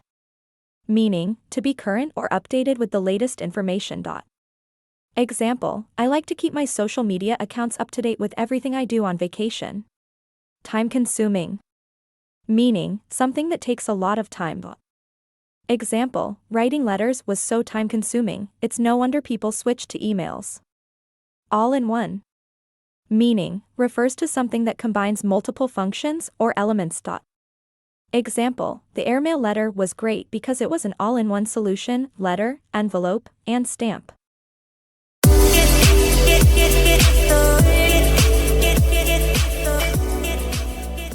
Welcome back to the English Daily Podcast, where we explore fascinating stories behind the words and phrases we use every day. I'm your host, Liv Morgan, and today, we're diving into the origins of two words that are not only common in English, but have traveled across the globe, orange and tea. We'll uncover how these words evolved through trade routes, cultures, and languages. Stay tuned as we journey through history, exploring how these everyday words came to be. Podcastandenglish.com, we're talking about the origins of two very common English words. Yeah. So, in general, the word for the fruit orange has three forms, variations of those forms. So you have either the word orange, Portugal, or applesin. All right, Jackie. So where does the actual fruit come from then? Oranges, like all citrus fruits, come from Asia, South China, North India. And it was the Arabs who were the first to trade, to import the oranges into Europe. And the Arabic word for orange is naranj. Okay, so it's arancia in Italian, naranja, is it? Laranja in Spanish, orange in French, and of course, orange in English. Exactly. No, but then what's interesting is the Portuguese, also big explorers and merchants, they brought the sweet orange to Europe. So many languages call the fruit after them. So in Turkish, it's portocalo. Portocalo? Right? In Bulgarian, it's portakal, right? And in Arabic, for the sweet orange, it's bortukal. I don't know if I'm pronouncing it right. Wow. But you also mentioned applesin. Yes, that simply means apple from China, and it's used in countries like Germany, the Netherlands, Sweden, and Russia. Now, I've got a drink that only, as far as I'm aware, has two words. Right. It's tea or cha, possibly chai as well. Yeah, variations of those words, right? And again, it's to do with the origin of the word and the trade routes. Right. Okay, so obviously tea again comes from the Far East and China. Both words actually come from the Chinese, but obviously, as you know, they've got different dialects. Now, chai is produced in one dialect, and that one came through the Silk Road, okay, through the land routes to Russia. Through Central Asia, then? Central Asia to Russia and Eastern Europe, so they all say chai. Okay. But the Brits, of course, we call it tea, and that comes from the Dutch, and they got it from the coast of China, from South China, where their dialect, they use the word tea or tea. Okay, so what route did the Dutch take then? Well, there was the sea route through Indonesia, India, Southern Africa, and Europe. Okay, so that's why they all say tea there. Indeed, and that's why we say tea in most of Europe. Why is it, therefore, here in Portugal, it's an exception? They don't say tea. They say cha, because obviously the Portuguese were great traders as well, and they got their tea or chai from Macau, where they use the word cha. It's interesting, isn't it, Richard? Because people complain that nowadays globalization is a new concept and everything is becoming very similar throughout the world. But this is such a good example of two words, the tea or the cha, which nearly everyone uses. And that's because hundreds of years ago, the goods were either spread overland or traded by seafaring Europeans. Mm-hmm. And actually, I do think there is one word which everyone uses throughout the world. Ah, yes. Well, I've certainly never been to a country where it was not used, the word taxi.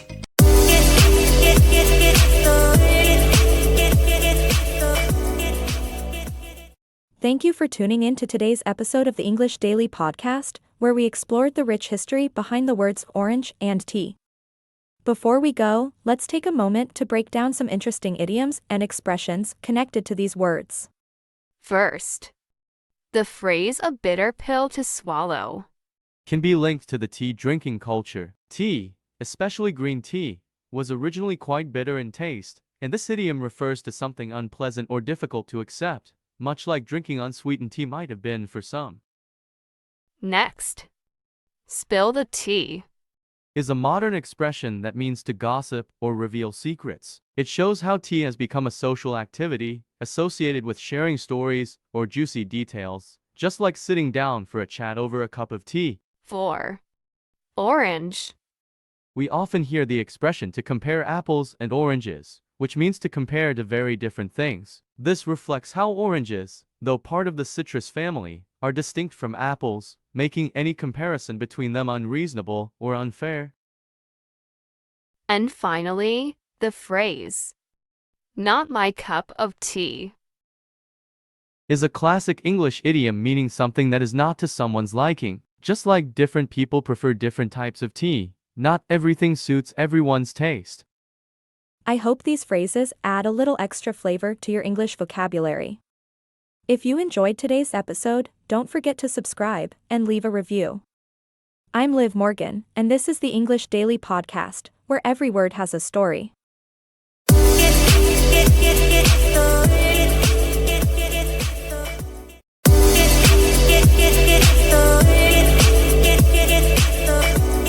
Welcome back to the English Daily Podcast. Today's episode is all about spreading positivity, even when the world feels gloomy. We'll be talking about small yet meaningful ways you can cheer others up, and yourself too. Whether it's donating blood, offering a helping hand, or planting a tree, these little actions can make a big difference. So stick around as we explore some simple yet powerful ideas with my co-host, Richard. Everything feels gloomy. The weather is gloomy, the news is gloomy. So for this week's podcast on English.com, we're looking at little ways to cheer others up and yourself. So what do we mean, Richard, exactly? Well, things you can do. For example, become a blood donor. It's a fairly easy and painless thing to do, costs nothing, yet can make a huge difference. Yeah, and they say each donation can save up to 3 lives. So you'll feel better about helping others, and the hospital and patients will be very thankful. Another thing you can do is offer to babysit. If you have friends or family that don't get out because of young children, offer to look after the kids for an evening so the parents or parent can have a night out. Or even to offer to look after them during the day as well.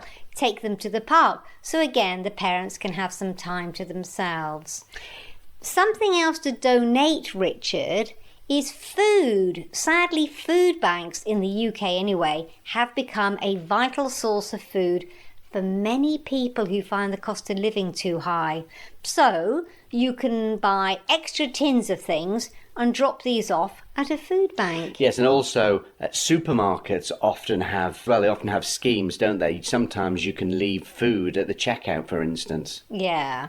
You can also volunteer. Now, this can cover a whole range of things, but there are plenty of organisations that need people to help. Yeah, working in a charity shop, for example, volunteering to garden for those with physical disabilities. You can even just go and chat to people or read to people in old people's homes.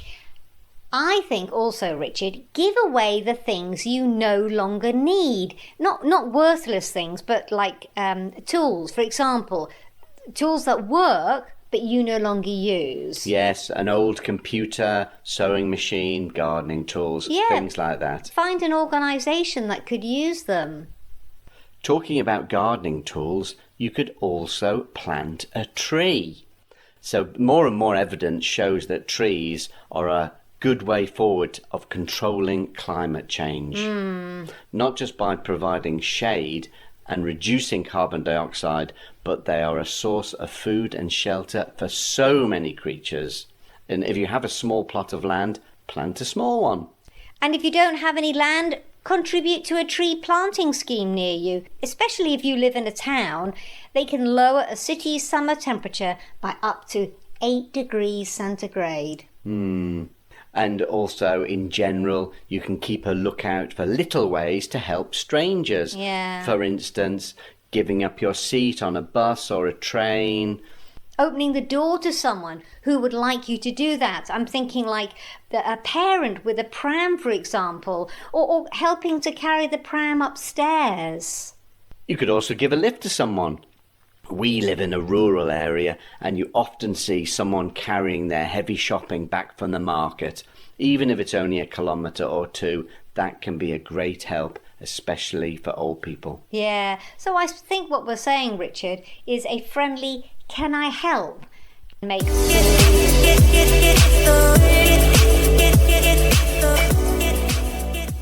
Idioms and phrases explained. Fairly easy and painless. Meaning, this means something is simple and doesn't cause discomfort or stress. Example, donating blood is fairly easy and painless. You just sit back while they take a small amount of blood.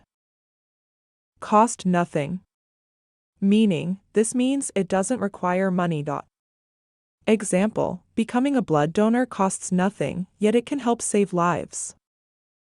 Make a huge difference. Meaning, a small action can have a significant positive impact. Example, by donating a few tins of food, you can make a huge difference for families struggling to afford groceries. Give a lift to someone. Meaning, to give someone a ride in your car. Example, on my way home, I gave a lift to an elderly neighbor carrying heavy bags from the supermarket. Keep a lookout for. Meaning, to stay alert and watch for something. Example, when you're on the bus, keep a lookout for people who might need a seat, like an elderly person or someone with a child. Brighten someone's day. Meaning, to make someone feel happier or more positive. Example, a simple smile or compliment can brighten someone's day, especially if they're having a tough time. Plant a tree. Meaning, literally planting a tree, but also used symbolically to represent doing something beneficial for the future.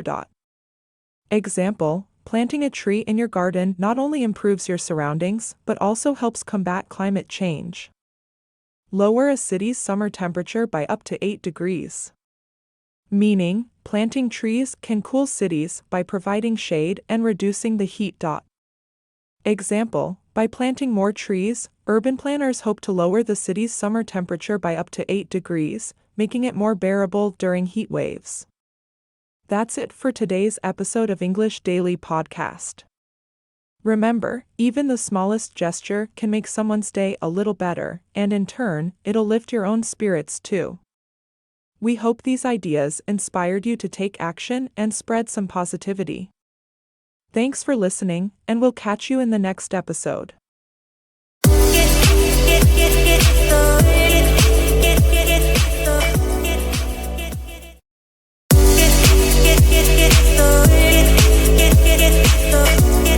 Friend Anne says that when her children were very small and they received presents, it was the packaging that excited them the most. First, they would play with the brightly coloured wrapping paper. Then they would play with the box, opening and closing it, and when it was empty, filling it with toys they already had. It wasn't until some time later that their attention was drawn to the actual present that had been inside. That is so true. And so for this week's podcast on English.com business podcast, we're talking about the importance of packaging, in particular the design. Yeah, because adults too are drawn towards a product because of the packaging. Now, if you go to any supermarket, you'll see the shelves are completely stacked with similar products from different brands. So, what do you choose? Yes, and as you know, Jackie, you can often find me in the supermarket staring at bottles of wine. Yeah. And actually, wine labels are becoming a dominant factor for consumers when deciding which actual bottle of wine to buy. And in fact, in one supermarket study, the most visible wine bottles were noticed by up to 77% more consumers than less visible bottles. Okay, sorry, so what do you mean by visible? Well, it seemed that consumers gravitated towards the brightly coloured labels, especially red, orange and gold. And also, the owners of small-size shops agreed. They said that if a consumer's unsure of what they're looking for, it only makes sense that they actually end up choosing the most eye-catching bottle. Yeah, so standing in front of hundreds of bottles which all contain the same thing, it's the labels that help you make the choice. Now, if further proof of the importance of packaging design is needed, then the story of Tropicana needs telling. Now, Tropicana, as you know, Richard, is an American company that sells fruit-based drinks. Yes, orange drinks in a carton, isn't it? Yeah. Now, way back in February 2009, for some reason, the company decided to change the design on the orange juice carton. After less than 2 months and a 20% drop in sales, worth about $20 million, Wow. Tropicana switched back to its original design, and that had cost them $35 million. So what was the big mistake then? What did they do? Well, for some bizarre reason, Tropicana took a distinctive, characteristic brand look. That's the orange with the straw, isn't it, coming out of it? Yeah, and then they replaced it with a bland, nothing special design, just a glass of orange juice. And so the carton instantly disappeared in the masses of no-name juice cartons. Right, so the people were actually looking for that design which they were so used to, and they couldn't find it, so they picked something else. The product had lost its visual identity, so it was more about the packaging than the content. Now, interesting, brands of all sizes now are starting to see the value of doing extensive research. Now, in particular, Richard, they're using this eye tracking technology. Yes, they can tell now what exactly the consumers are looking at, can't they? They can track their eyes over the products. So they can make comparisons with different designs and which ones attract the eye of the possible consumer the most. Well, I can certainly see from the consumer's point of view, it'd be interesting to see why you actually chose one bottle or one packet over another. Yeah, and it's certainly, from a manufacturer's point of view, something that they...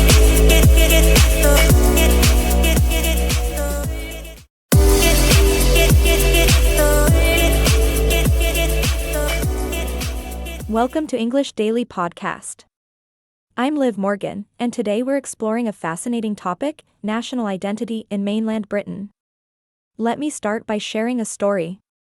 A few years ago, a friend from Scotland visited London, and when someone asked her nationality, she proudly said, "I'm Scottish." This sparked an interesting conversation because, in mainland Britain, national identity isn't always straightforward. That moment made me reflect on how different identities can be within the UK. In today's episode, we'll unpack this complexity.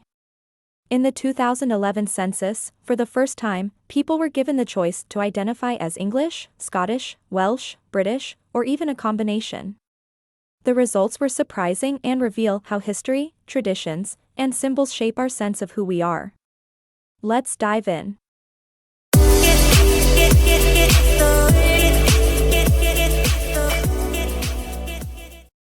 When you ask for someone's nationality, you'll more than likely get a very straightforward answer. They're either French or Australian or Brazilian. But in mainland Britain, you can get a number of different answers. So for this week's podcast on English.com, we're talking about national identity. It's interesting. In 2011, for the census, for the very first time, people were asked about their national identity, and they had a choice.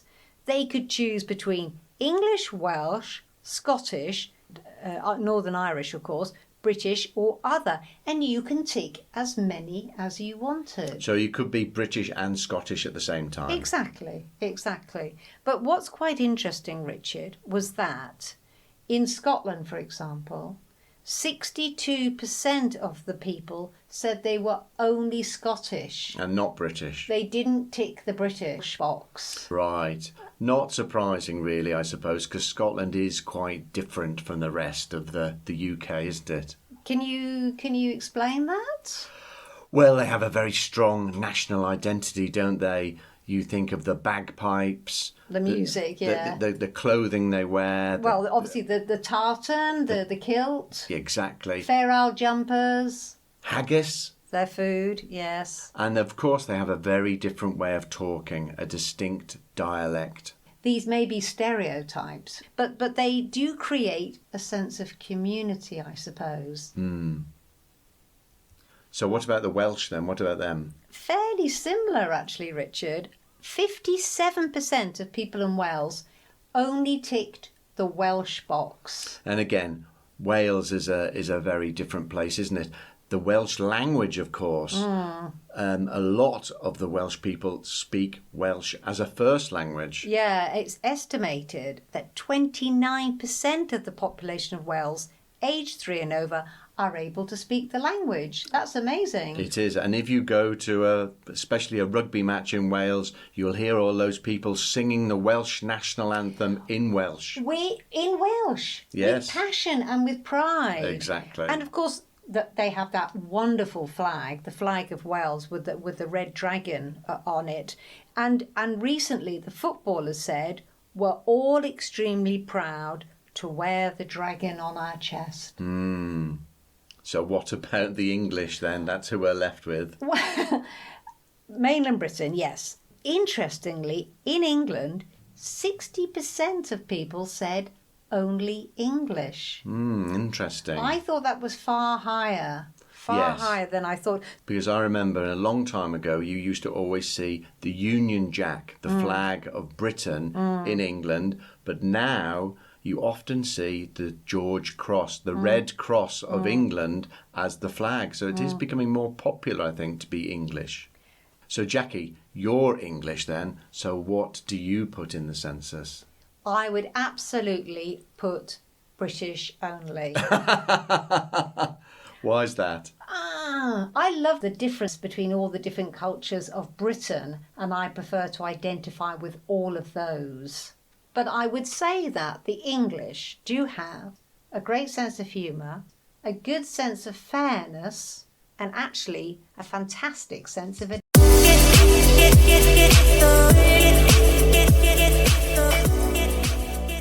Before we get into the details, let's quickly talk about some key expressions we'll be using today. You'll hear idioms like a sense of belonging and extremely proud, which describe powerful emotions tied to national identity. These phrases give deeper meaning to how people in mainland Britain relate to their heritage and culture. We'll explain them along the way with examples, so stay tuned.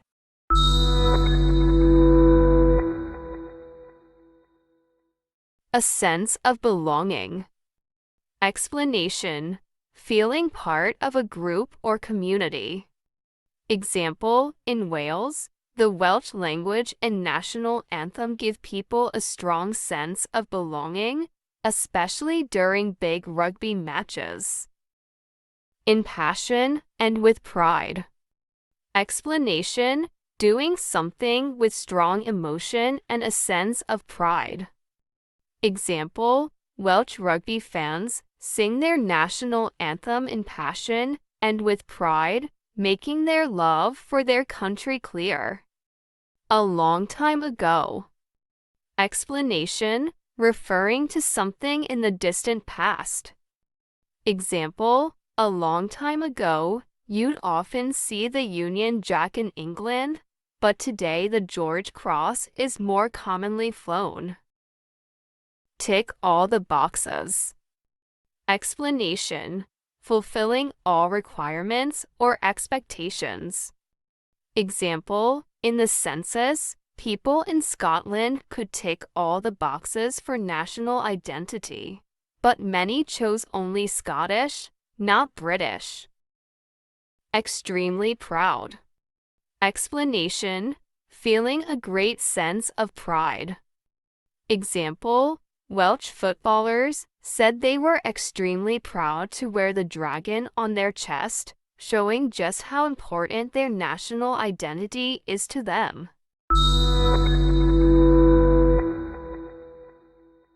That wraps up today's episode of English Daily Podcast.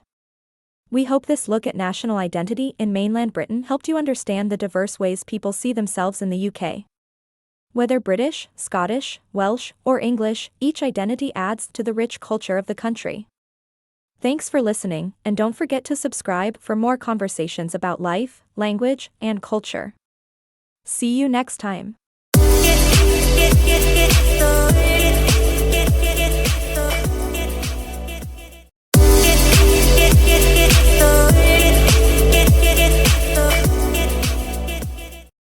Welcome to the English Daily Podcast. In today's episode, we're diving into the creative ways people have spent their time indoors. With restrictions, bad weather, or just needing a break, many have taken up new hobbies or returned to old ones. From learning a language to cooking, these pastimes have added something meaningful to people's lives. Let's explore 3 fascinating stories of rediscovered skills and interests.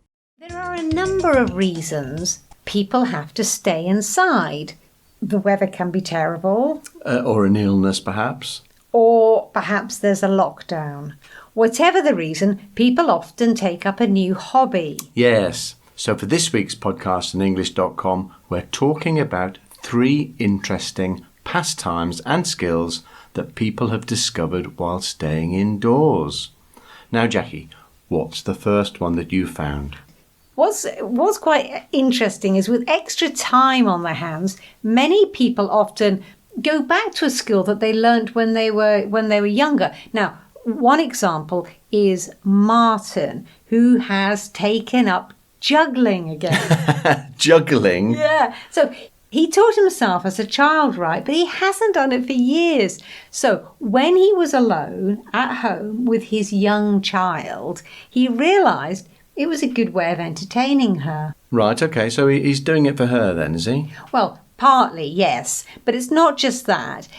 When you're juggling, when you're doing something like this, you really have to concentrate. So he says it helps him to relax as well. And he forgets about stressful things. It's good. It exercises the mind, but also the body as well, isn't it? It's a little bit physical, so it stops you sitting at the computer all day anyway. Exactly, and he's got the time to practice. Richard, you have a person. Yes.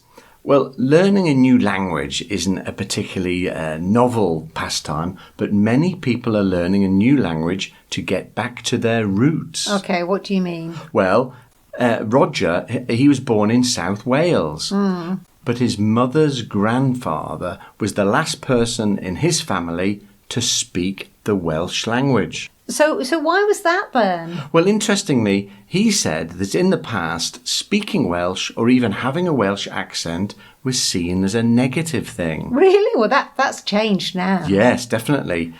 And through learning Welsh, he wants to find out more about his own culture. And he studies online for 30 minutes to an hour every day. Good for him.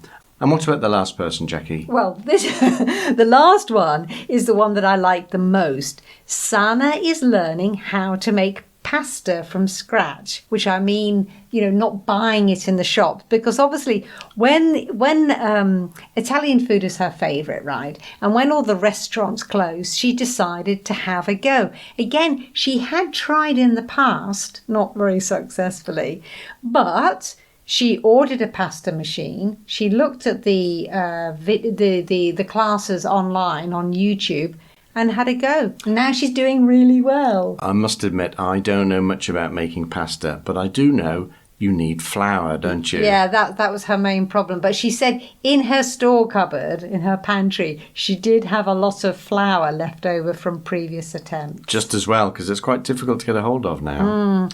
Yeah, it's interesting again because like many of the others, she said it's great having something relaxing to focus on. But what about you, the listener? Have you learnt a new skill or even gone back to practicing an old one? Yeah. Maybe something educational? Or physical, creative? We'd love to hear from you. Explanation of idioms and expressions. Extra time on the hands. Meaning, having more free time than usual.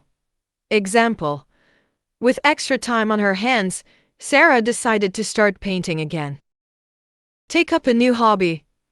Meaning, starting something new. usually as a regular activity. Example: during the lockdown, John took up gardening and now grows his own vegetables. Get back to their roots. Meaning: reconnecting with one's heritage or culture. Example: living abroad made Maria want to get back to her roots, so she started cooking her grandmother's traditional recipes. Having a go. Meaning: trying something new, even if you're unsure about it. Example: though he'd never tried it before, Liam decided to have a go at knitting, following a tutorial online. Mind and body. Meaning: activities that engage both mental and physical aspects, offering benefits for overall well-being. Example: yoga is great for the mind and body, helping with relaxation and fitness. So, how about you? Have you learned a new skill or returned to an old hobby while staying indoors? We'd love to hear your stories. Thank you for joining us today on English Daily Podcast, where we make English practice fun and relatable.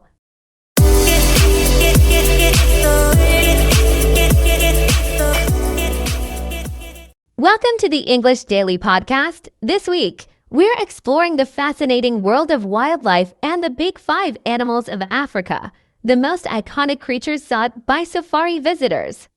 We'll also look at Europe's largest wild animals, some of which are making an incredible comeback. Let's dive into these magnificent creatures and the conservation efforts helping to protect them.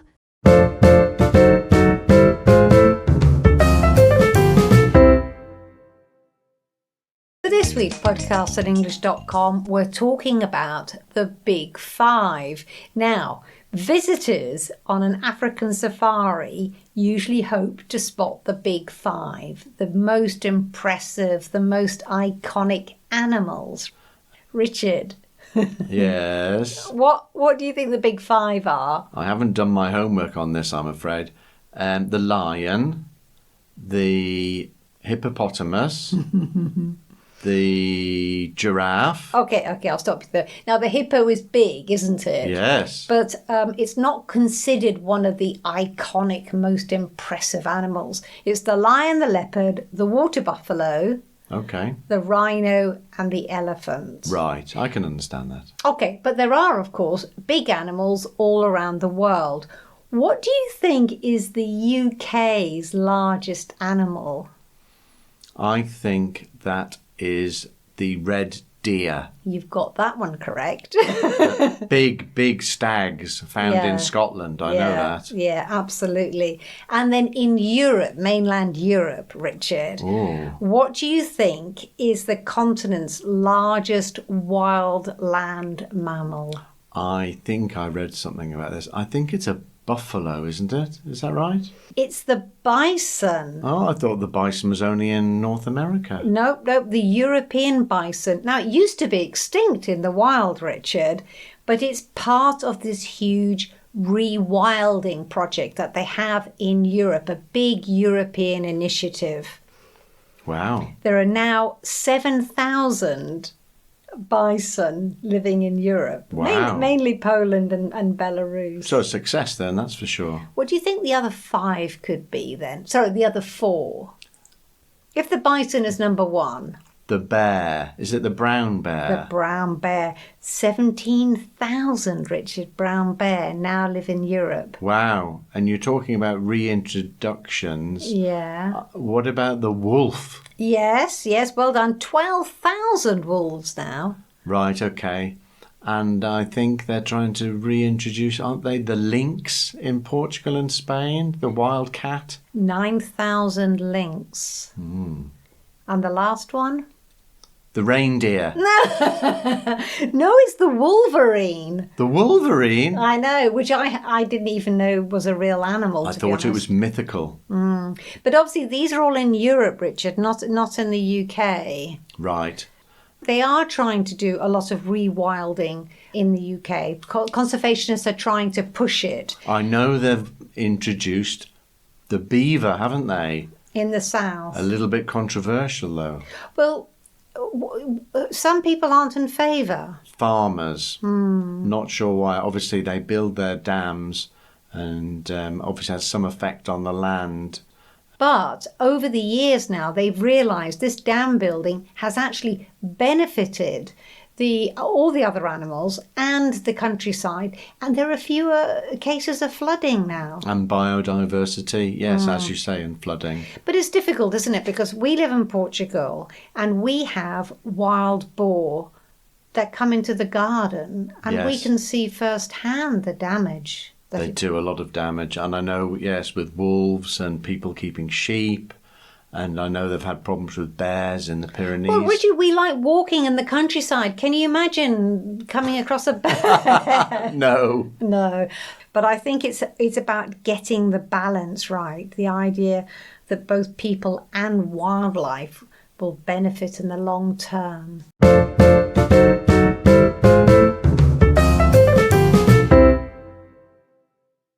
Explanation of idioms and expressions.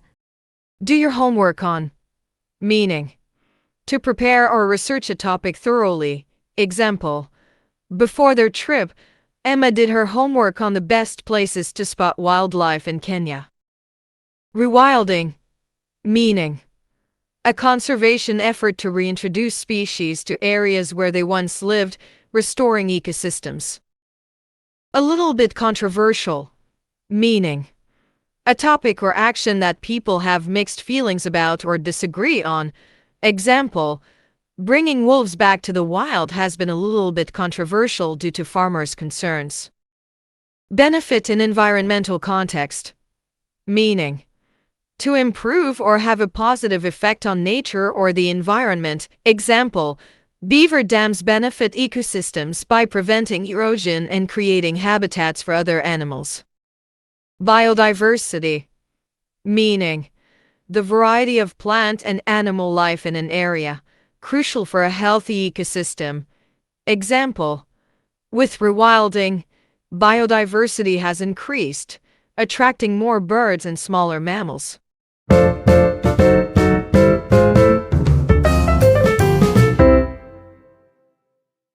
What are your thoughts on Europe's Big Five compared to Africa's iconic animals?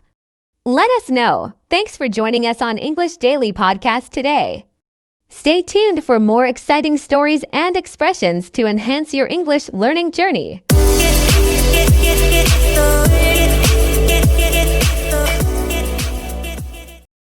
Welcome to the English Daily Podcast. This week, we're diving into another episode of our Life Before the Internet series, reminiscing about how people bought music back in the day. Instead of streaming or downloading, we had to visit record stores, browse the shelves, and savor that first listen. Richard and I are sharing our memories of buying albums and the special charm of physical records.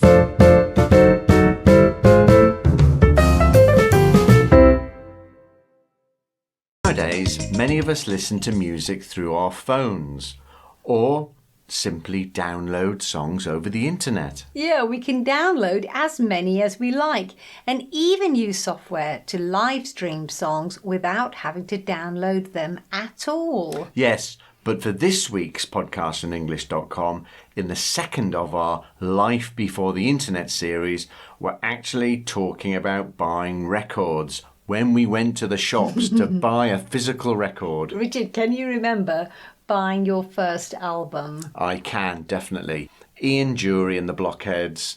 It was called New Boots and Panties. Right. So where did you remember buying it? I bought it from Woolworths. Ah, yes. I don't think they exist anymore. On the high street. Right. And can you remember what the album cover looked like? Yes, it's actually a very iconic album cover. It's a photograph of Ian Dury next to an old-fashioned shop window with a young boy standing next to him. It's very iconic, very famous, and probably one of the reasons I actually bought the album. Ah. So what about you then, Jackie? What was your first album? Well, I was on holiday staying with my grandparents, and I bought Don McLean's American Pie. Oh, very famous. But the interesting thing is, Richard, is that my grandparents didn't have a record player. So I bought it and I looked at it, the front cover, which again is fairly iconic. It's Don McLean with the American flag on his thumb. I don't know if That's you right, remember. yes. But I had to wait a couple of weeks before I could actually listen to it. I mean, that just sounds bizarre. And the other thing, is that an album or a single? No, okay, it was the name of the album, but it had the famous single on it. Because we always used to buy albums, didn't we, with about 12 songs on, not singles. Yes, 6 tracks on one side and 6 on the other. And of course, the other thing is, Richard, I mean, you had a record player. Yes, definitely. Do you remember then, when we played singles, we had to put them on 45 RPM. And then for an album, we had to move it to 33 RPM. Because the record went round a different speed. Different speeds. I mean, that is just bizarre. And the little needles you had to buy as well.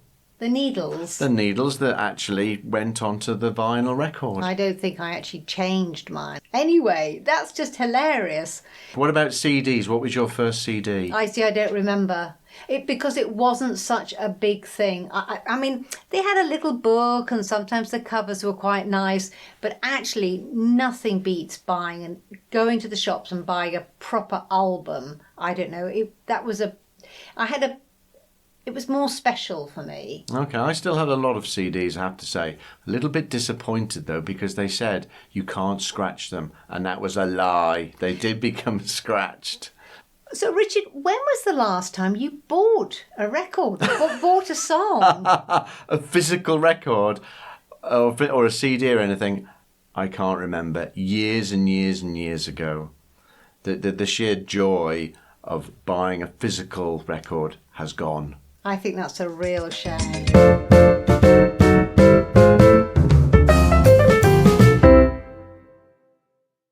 Explanation of idioms and expressions. High street.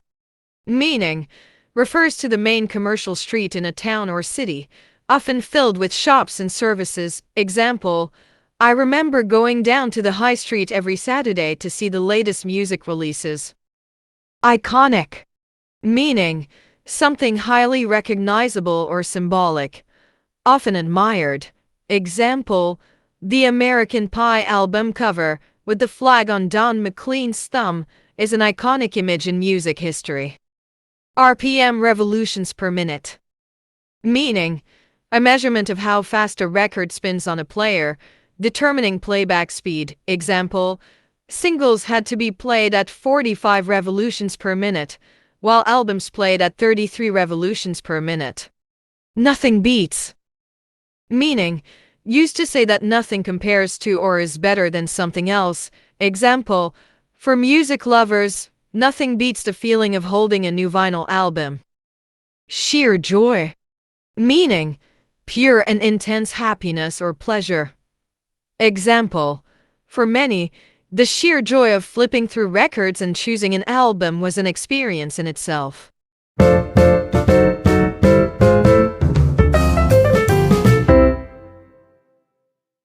Do you have any memories of buying music before streaming and downloads?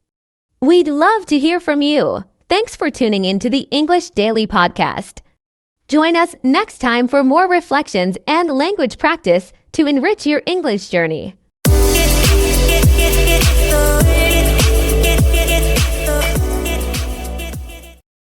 Welcome to the English Daily Podcast. This week, we're exploring real-life survival stories that seem straight out of a movie.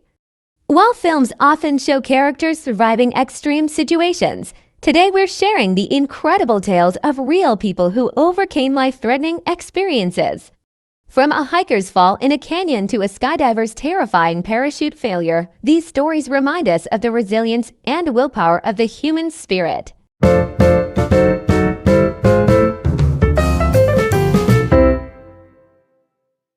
Watch many films where something extreme happens to one of the characters, And yet somehow they always survived. Yeah, things like, a plane crash, being shot at, lost in the desert or at sea. Yes, but for this week's podcast on English.com, we're talking about real people who have had a very difficult experience and survived.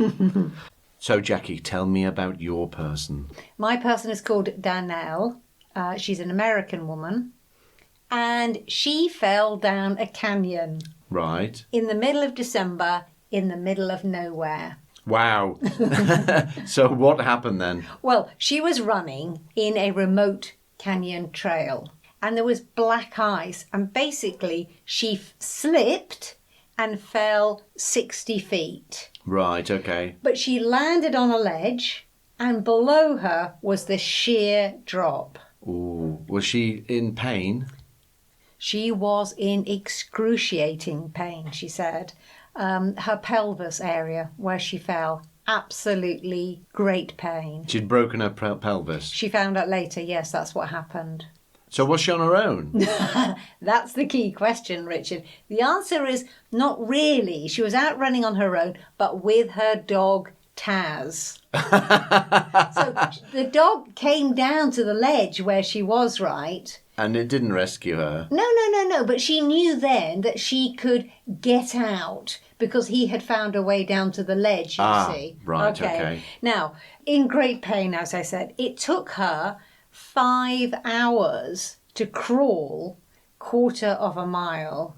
And of course, she's still there in this remote place. She stayed 2 nights and the temperatures dropped down below freezing. She suffered frostbite. With a broken pelvis? Exactly. Ouch. But the interesting thing was, she's a professional, so she had with her water bottle, some ibuprofen tablets, energy gel packets, and what she said was quite important, a special hat that often runners wear. It keeps the heat in. All right, yes. She thinks that helped her. On the 3rd day, very weak, she told her dog, Taz, to get help. Yeah. And he did? He did. He found a search and rescue team.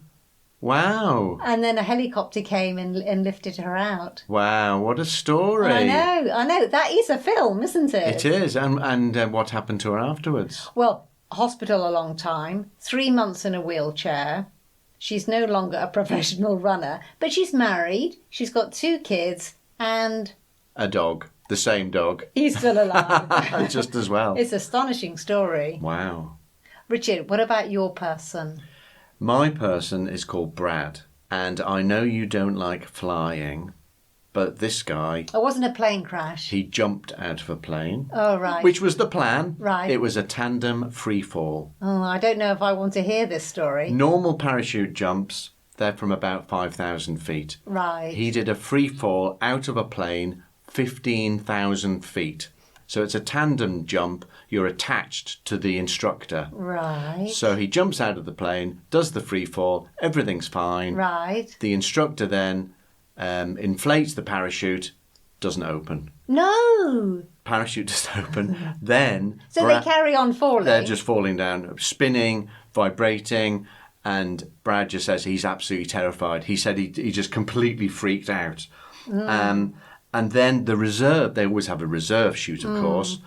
The instructor put the reserve chute up, got tangled in the first parachute.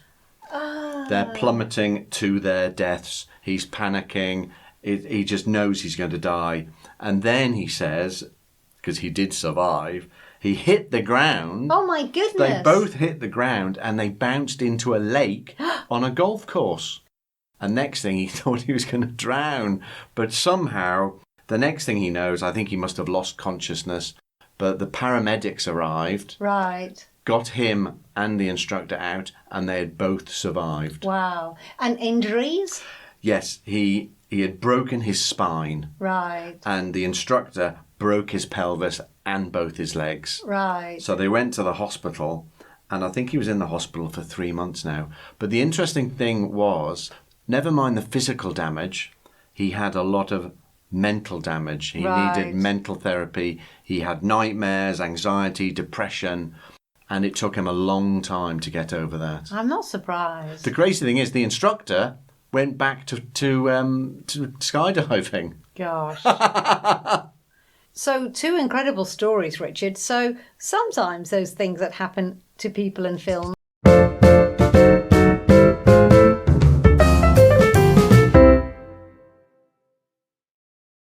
Explanation of idioms and expressions. Middle of nowhere. Meaning, a remote or isolated place far from civilization. Example, Danelle was hiking in the middle of nowhere when she slipped and fell. Sheer drop. Meaning, a very steep or vertical fall, often on the edge of a cliff or a ledge. Example, Danelle landed on a ledge, but below her was a sheer drop. Excruciating pain. Meaning, extremely intense pain that is hard to bear. Example, after her fall, she felt excruciating pain in her pelvis. Plummeting. Meaning, falling rapidly or quickly from a great height. Example, when the parachute didn't open, Brad and his instructor were plummeting toward the ground. Hit the ground. Meaning, literally means to land on the ground, often used to describe a sudden impact. Example, Brad hit the ground after his parachute failed, but miraculously survived. Lost consciousness. Meaning, to faint or temporarily become unaware of one's surroundings. Example, after hitting the ground, Brad likely lost consciousness before paramedics arrived.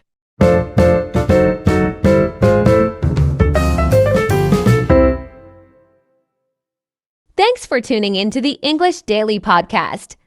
We hope these stories inspire you to appreciate life's everyday moments and remind you of the strength we all have within us. Stay safe, and we'll catch you in our next episode.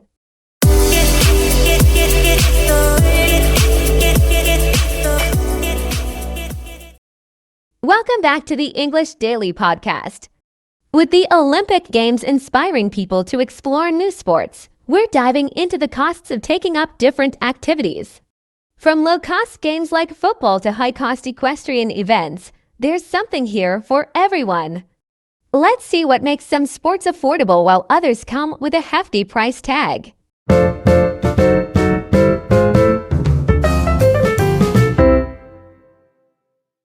Every time the Olympic Games come round, people often think about taking up a new sport. So for this week's podcast on English.com, we're looking at how much it costs to start a sport. Richard. Yes, well, my first answer to that is next to nothing. Because the least expensive sport is one where you need the least amount of equipment and a public place to practice. Yeah, you mean free facilities. Yes, and when I was a lad, that meant a field or a public park where I used to play football with my mates. Yeah, you can buy a decent football for 11 quid, a classic leather black and white football for adults. You don't really need the boots, do you?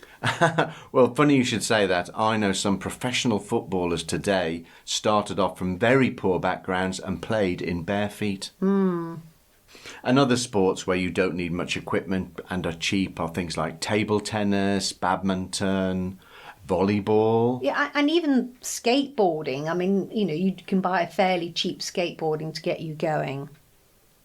And what about swimming? All you need is a swimming costume, surely. Interesting, though. Only the swimming costume, yes. But you have to remember that you need a swimming pool. And nowadays, you have to pay, usually in the UK, annual membership for a swimming pool. And it's not cheap. I looked at some prices, right? The cheapest I could find in London, 35 quid a month. Wow. That's what, £420 a year? Exactly. And then up in Manchester, I found a place that was charging 20 quid a month. And you don't want to be swimming in the sea in the UK either, do you? No, so they're paying 240 quid. But that's adding to the costs, you see. And other sports like this, where you're going to have to pay for the facilities, tennis, gymnastics. Yes, anything that needs an annual membership is going to cost, isn't it? Yeah. Okay, Jackie, we've talked about the cheapy sports, but let's just imagine for a second that I've got loads of money and I want to go into the Olympics. What's the most expensive sport that I can spend my money on? Anything to do with horses. Oh, equestrian events. Exactly. Anything about horses is expensive. The horse itself, the equipment needed for it, the equipment needed for the rider, the stables, the transport, feed, coaching, vet's fees, the list goes on and on. Okay, then, well, how much would a good saddle cost, for instance, then, Jackie? That would set you back easily £5,000. Wow. So it's estimated it costs £100,000 a year plus the cost of a horse if you want to be in those kind of equestrian events. Wow, that's a lot. So that's the most expensive sport then, is it? No. Right.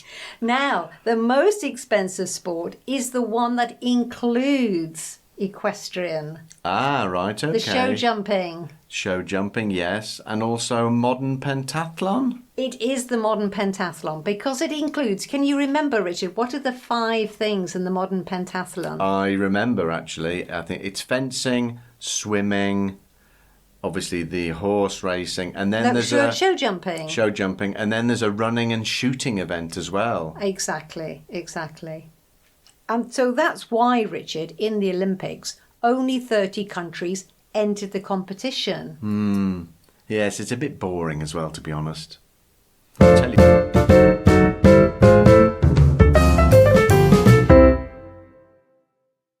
Explanation of idioms and expressions. Next to nothing. Meaning, very little cost, almost free. Example, Richard says the least expensive sports cost next to nothing if you have free facilities. Set you back. Meaning, to cost someone a specific amount of money, often a significant sum. Example, a good saddle for equestrian sports can set you back around £5,000. The list goes on and on. Meaning, used to imply there are many more similar items or factors, often more than one can conveniently list. Example, with equestrian sports, there's the horse, equipment, coaching, and the list goes on and on. A hefty price tag. Meaning, an item or activity that is expensive. Example, modern pentathlon has a hefty price tag because it involves multiple expensive sports. Loads of money. Meaning, a large amount of money often implies having so much money that one can afford luxury. Example, Jackie jokes that with loads of money, one could afford the most expensive Olympic sports.